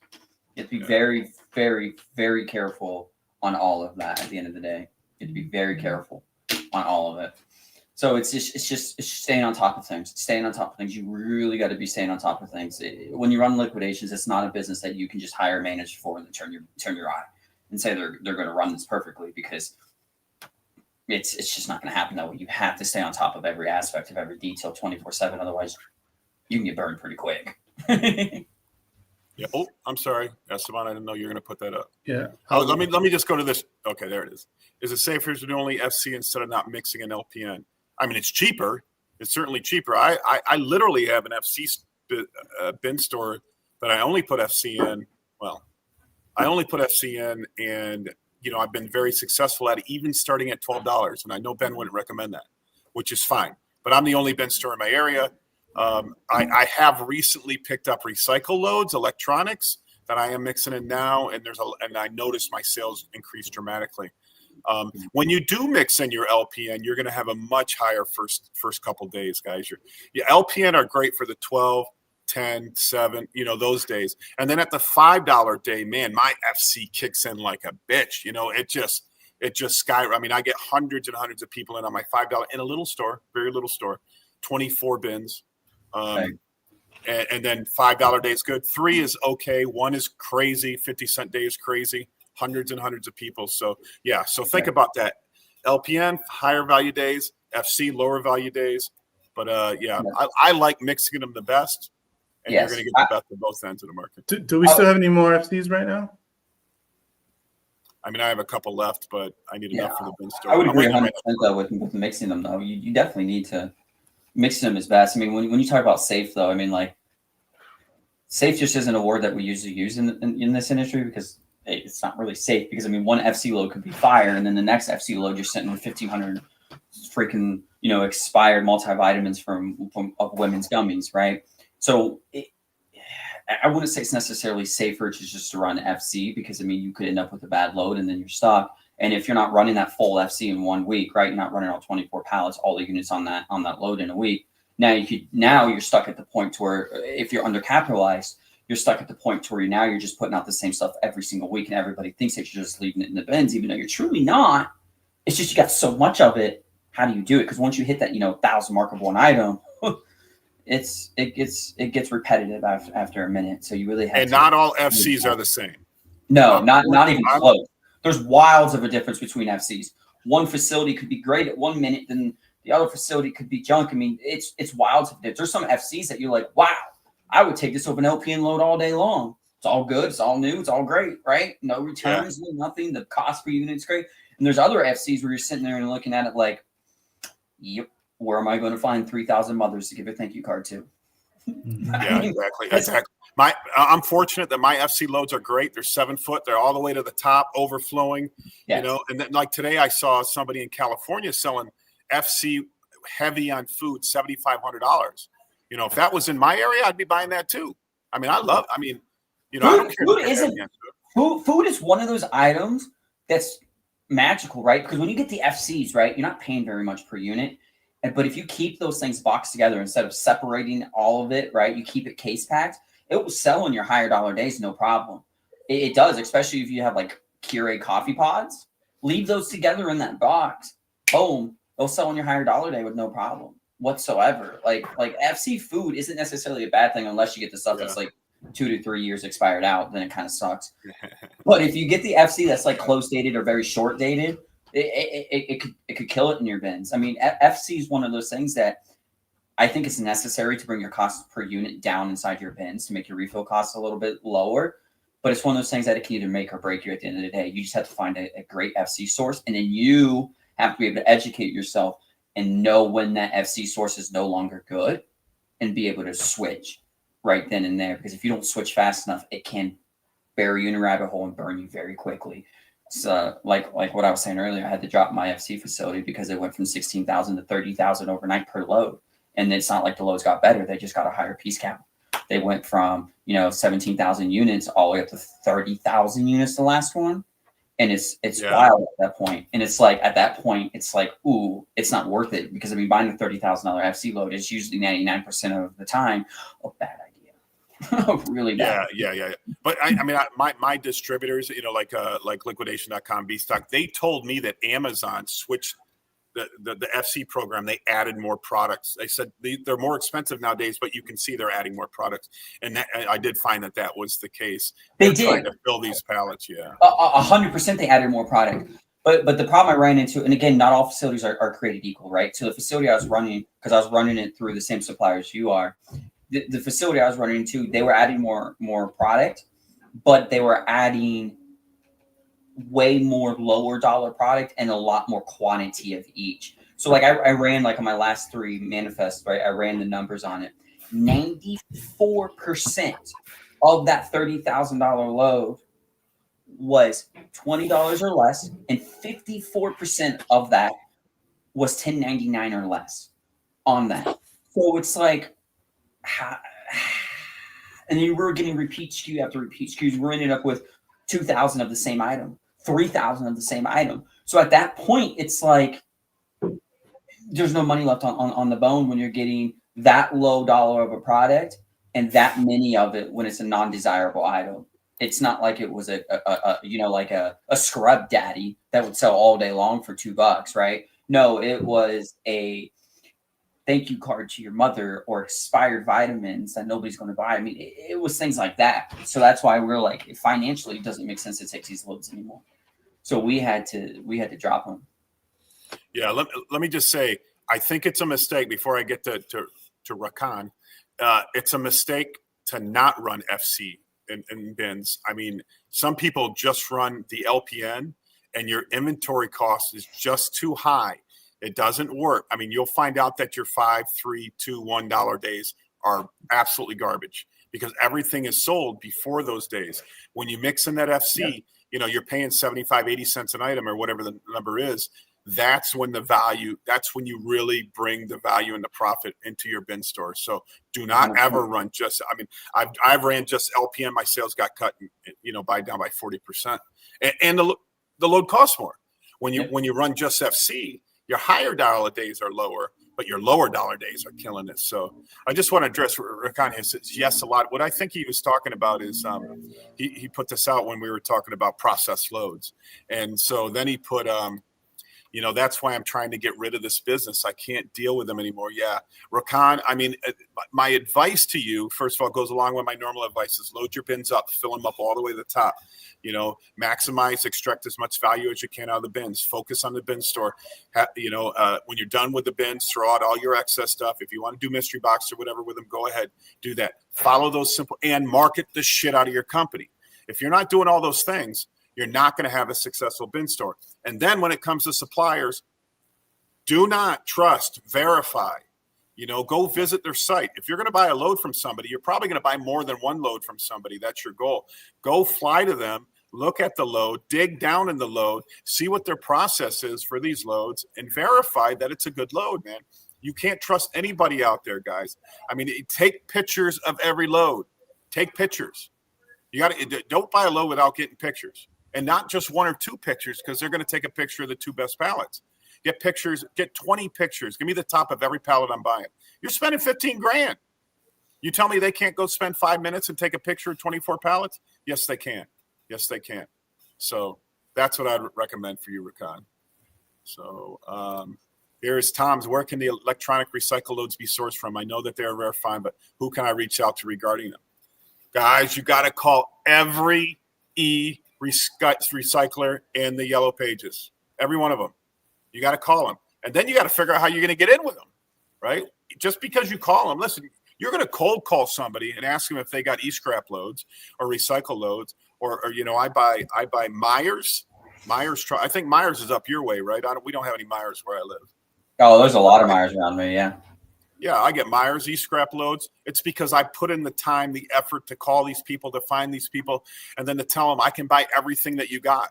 If you can't solve their problems, they got buyers for this shit already. What's gonna get a new buyer in the door, guys? You got to give them a sales pitch. You got to commit to everything they got, and then once the loads come in, you'll realize that they are fire, right? Because they're electronics. Everything plugs in. Everything works. Not everything works, but everything plugs in.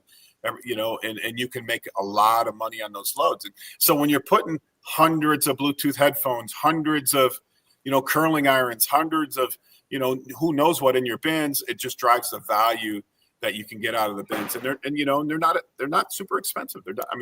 Electronics can be expensive if you're sourcing straight from Amazon. But when you're getting an e-cycle load, a lot of time those guys get those for free. The recyclers get them for free because they have the certification to dispose of them, which you and I don't have. They have that certification. They get the loads for free, and then they sell them off if they're allowed. Sometimes they're not allowed to sell the loads off.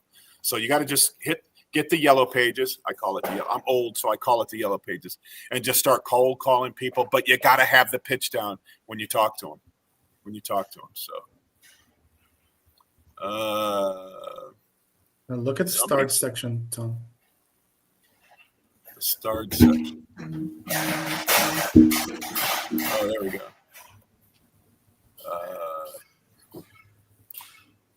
Tom, have you considered Vineland Premium Outlet Mall?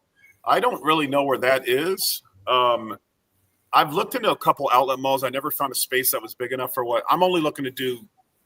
Mega bin stores right now. So I don't know where Vineland is. I would be willing to go anywhere. I would love to be in an outlet mall. I would love to, because you already have bargain shoppers there anyways. My family loves to go to outlet malls, although I hate it because it costs me $1,000 every time we go to an outlet mall. My kids buy a lot of dumb shit they don't need. But what are the ways to all market your business besides Facebook? Facebook and Instagram are tied together, so that's super easy. You can just link it right together. And then we're hammering TikTok all the time. Remember that Mega Bin store in Miami only did TikTok to open, and they got 700-800 people in line in order to open. They only did TikTok. So as much as my old ass doesn't want to say TikTok is great, TikTok is great, and you need to be on all of them. What do you do, Ben? So I'd agree with that, right? TikTok, Facebook, Instagram, all those. That should be your number one focus out of everything, because everybody's on social media and everybody wants it. That's your number one. We have went a little bit out of the box a little bit with the mall location, because we did run into one of the things with the mall, when you're in the mall, people forget about you being in the mall at some point, because if they're not in the mall, they're usually not thinking about you first of mind at all times, right? So what we did is we did get a billboard. We got a permanent billboard right outside the mall with an arrow pointing to the mall with our, Ohio's Best Treasure Hunt on it, and inside the Colony Square Mall. It only costs $400 a month, so it's nothing, right? And it goes to and it reminds everybody who's driving right in front of the mall that, hey, Ben Mania's inside that mall, because their monument sign was completely filled with the national retailer. So obviously they're not going to kick a national retailer off to put me on there. So I was like, how can I get around that? So I did billboard. So I'm with you. Instagram, Facebook, number one. Always number one. Your Facebook Lives. Engage those customers. Get those Facebook Lives out there. Videos, reels. Reels are a big one right now. Do some reels on it. Create some funny things. Don't be afraid to, joke around with the customers, especially on TikTok. Make a funny video that people like, just do things that catch. Like when we did the $4 sale, I had my employees jumping out of my rack saying, $4 clothes, what? Just different things that are catchy. it really, if you put too much thought into it, you actually almost kind of kill yourself because you don't need to put that much thought in it. It's really that easy. Facebook, Instagram, TikTok all day long. TikTok is really great because a lot of money goes farther on TikTok than it does Facebook. Long ways. And remember, TikTok's going to change now. TikTok's changing now. So you're in the sweet spot now where it's free. It's going to change. It's going to be a paid for. If you're a business on TikTok, you remember they just sold the company. That's all going through, getting approved. And it's sold to American companies who are all about the money, right? So if you're a business on TikTok, you're going to have to start paying in the future. So you better hammer that thing right now. One other thing that I want to mention, because I'm the one that handles the marketing for our bin stores. What we're doing here, what I do from afar, in other words, I work from home, so I'm never at the bin stores themselves. I just create reels. It's just reminding people that today is $12 day. Hey, today is $10 day. Today is whatever day, and I have that pre-scheduled on all 4 platforms. But that is just a reminder. And so I highly recommend that you have your employees at your store going live. Hey, don't forget today's $12 a day. These are the stuff that we have in our bins. You can get this right here is valued at $60, and you can only get it. You can get it for $12 here. You picking up items, showing it on the camera. The reason why I'm saying is this because the videos that we make that just is just a blank reminder, people will just skip over it, but they'll be reminded. I'm not saying not to do those. I'm saying to do those, but on top of that, to have somebody's face on the screen on a reel talking to your audience is going to go a little farther, because there's that connection and there's that engagement that you want from the people. So if you can go live, even for freaking 10 minutes, it doesn't matter, showing the product, explaining that this product goes for $60 on Amazon, but you can buy it here for $12 or less. That's what you want to do all the time. Right. So like with us, we do exactly what he's talking about there. Except like Thursday nights, all my customers know you want to log on to Facebook on Thursday night, right? Because that's when we do the table of treasures. It's just fun, interesting items that people found throughout the bins, like the employees found that they thought would be cool of interest, right? Whether it's high dollar or whether it's just something unique. Like last week, we had vinyl records on that table of treasures, and they all sold on high dollar day. But they'll go on and they'll be like, "It's Thursday night, guys. You know what time it is." And then they'll go into a little spiel about Thursday night, what's coming to the bins for Friday, because they definitely want to see like a little sneak peek. It's like, ooh, do I want to go get that? Like, ooh, what time am I getting in line tomorrow for that item, right? Those things, if you can figure out how to show the value and you can build that excitement, that's what really, really kills it. The excitement and the value. And that's not something that you can be outsourced to someone that works from home or to a VA in the Philippines. Correct. These types of videos, you have to do it as a store owner or as a store manager, or you appoint an employee to handle your social media accounts. 100%. That's what needs to be done. 100%. It's not an outsourced job. I agree 1,000%.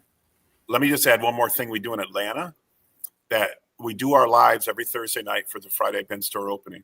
Whoever shares the video the most, the top 3 people, get brought to the front of the line Friday morning. So that gets hundreds of people sharing your video, guys. It's such an easy tool to get thousands and thousands of views on that. They share with amongst all their friends. Hopefully they share amongst all their friends. And then, we get some viral videos going on. So that's another trick that we do. Facebook algorithm loves interactions, right? And that encourages a lot of interaction with your posts. It's like, ooh, now people are actually interacting with your posts or sending it off, and it's getting shared to groups. It's getting shared everywhere you can imagine. And it really, really, really, really helps. Yeah, exactly. Yeah, all right, let's run through the last of the questions. I think we probably need to let Ben go here and get to work. He's got 3 stores to run. I even had a team of employees set up already, and my business isn't even open yet. Yeah, I mean, you certainly got to find your employees before you open. get them in there for the setup process, maybe building bins or getting, but you know, I'm all about making everything simple, man. I'm all about everything you do for a bin store, make it simple, make everything collapsible and movable in my model, because I'm not signing leases like Ben is, which I don't disagree with what Ben's doing. I like what Ben's doing. But in my model, we're doing pop-up bin stores for a very sharp discounted rent. And you know, and we can leave on a moment's notice, but hopefully we stay there for years. So hopefully, but we're paying half the rent. Right. You know, that's the goal of my bin stores. But so yeah. Right. Yeah. I have a last question for Ben before we let him go. You alluded to the loyalty program. Are you continuing doing that, or did you pull away from that? Membership program I did pull away from. The loyalty program, no. The loyalty program to me is invaluable to the business. Not only because is it giving me, you know, a way to market to these people, but it's also giving me data. So we have over 20,000 emails and phone numbers and names of people who love discounts, right? Yeah. So if we go and we're like, oh, hey, I want to text this deal out, or hey, I just want to remind people that tomorrow is $9 day, right? Boom, couple clicks of a button, write a catchy little headline, and boom, right there, you're done. And it also keeps track of when my customers are coming, when they're not, so I can see who my loyalty people are. So I can even be like, let's say, if you visit me more than 10 times in a month, you literally considered you a VIP, and you go down to the VIP section, right? So now all of a sudden I'm like, hey, I want to reward these people for being such a valued customer, right? I can send a discount code or a coupon just to my VIP people. Yeah. I can email these people. So if I have stuff I want to move, I can email these people. It's really become invaluable in a way to where you're not only treating the customer, because like the one thing I've always said to people is a lot of bin stores you'll see they'll do like a raffle or they'll give away a TV, right? And it's like, okay, hey, you said thank you to one customer and you built the excitement for that one day. But why are you not saying thank you to every single customer that walks through your door, and yet getting yourself an invaluable piece of information? Because if I hand you a raffle ticket, you win that TV, you walk out the door, how do I contact you ever again? That's correct. You Smart don't. Marketing. You can't. But if you get their information, and then after 6 points, they get a free bin item or 15% off of any shelf item or free Bin Mania t-shirt, right? I love to get on t-shirts. It's a walking billboard everywhere we go. I was actually stepped out of my house the other day and I saw someone walking down the street with my t-shirt on. I'm like, dude, it's free advertising everywhere you go, right? So they have to spend $15 or more to get 1 point. They have to. And they can only win 1 point per visit. So whether they spend 300 or 15, they're only getting 1 point.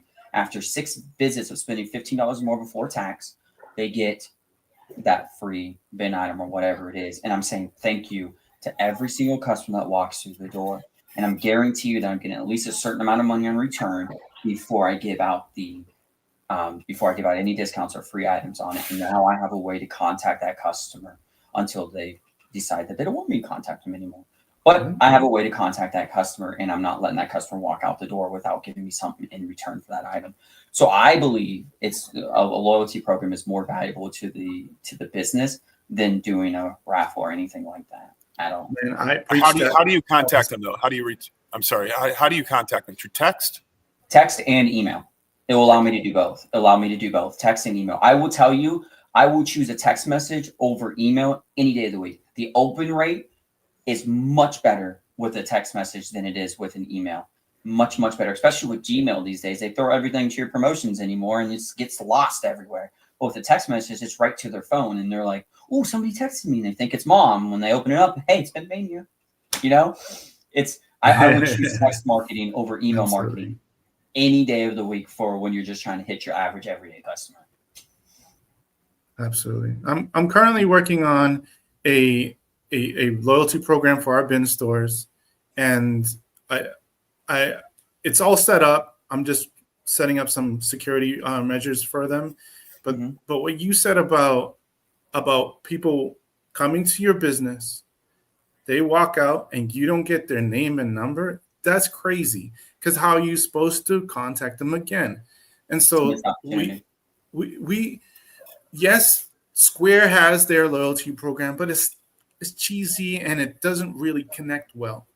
And all these loyalty programs are the same way. They're just flimsy.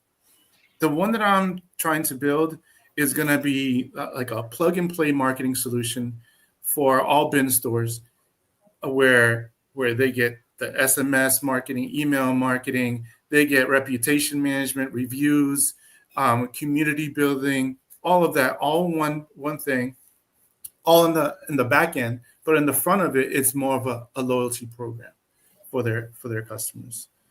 So it's in the works right now. I'm hoping to launch it before Black Friday.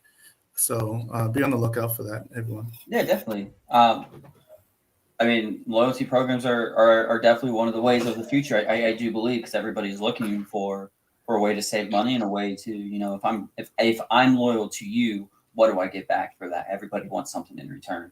And I think just saying a thank you to every single customer is much better than saying a thank you to just one, honestly, because that one customer is really, really happy they won that TV, right? But then you can have 20 customers come up and be like, oh, you mean I can walk out of this for free today? Yeah, because you've been really good to us. Here's a free item, or here's this. All right. On that note, I'm going to wrap things up here. I know we still got a bunch of questions here in the chat, but we've been with Ben for over 2 hours now. We've taken a lot of his time, and him and I both got to get our asses to work. There's only one way that we're successful, and that is busting our ass, man. I would like to, Tom, before we go though, we're going to answer Brandon P's question down there.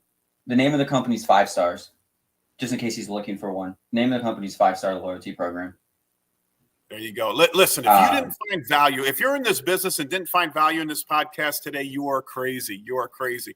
So much information there, Ben. That is fantastic. I mean, thank you. You know, it's like, I mean, I don't want to say rags to riches, but from working in a liquidation store, selling pallets for the man, to owning 3 super successful bin stores. I mean, this is such a great story, Ben. This is like the American dream come true.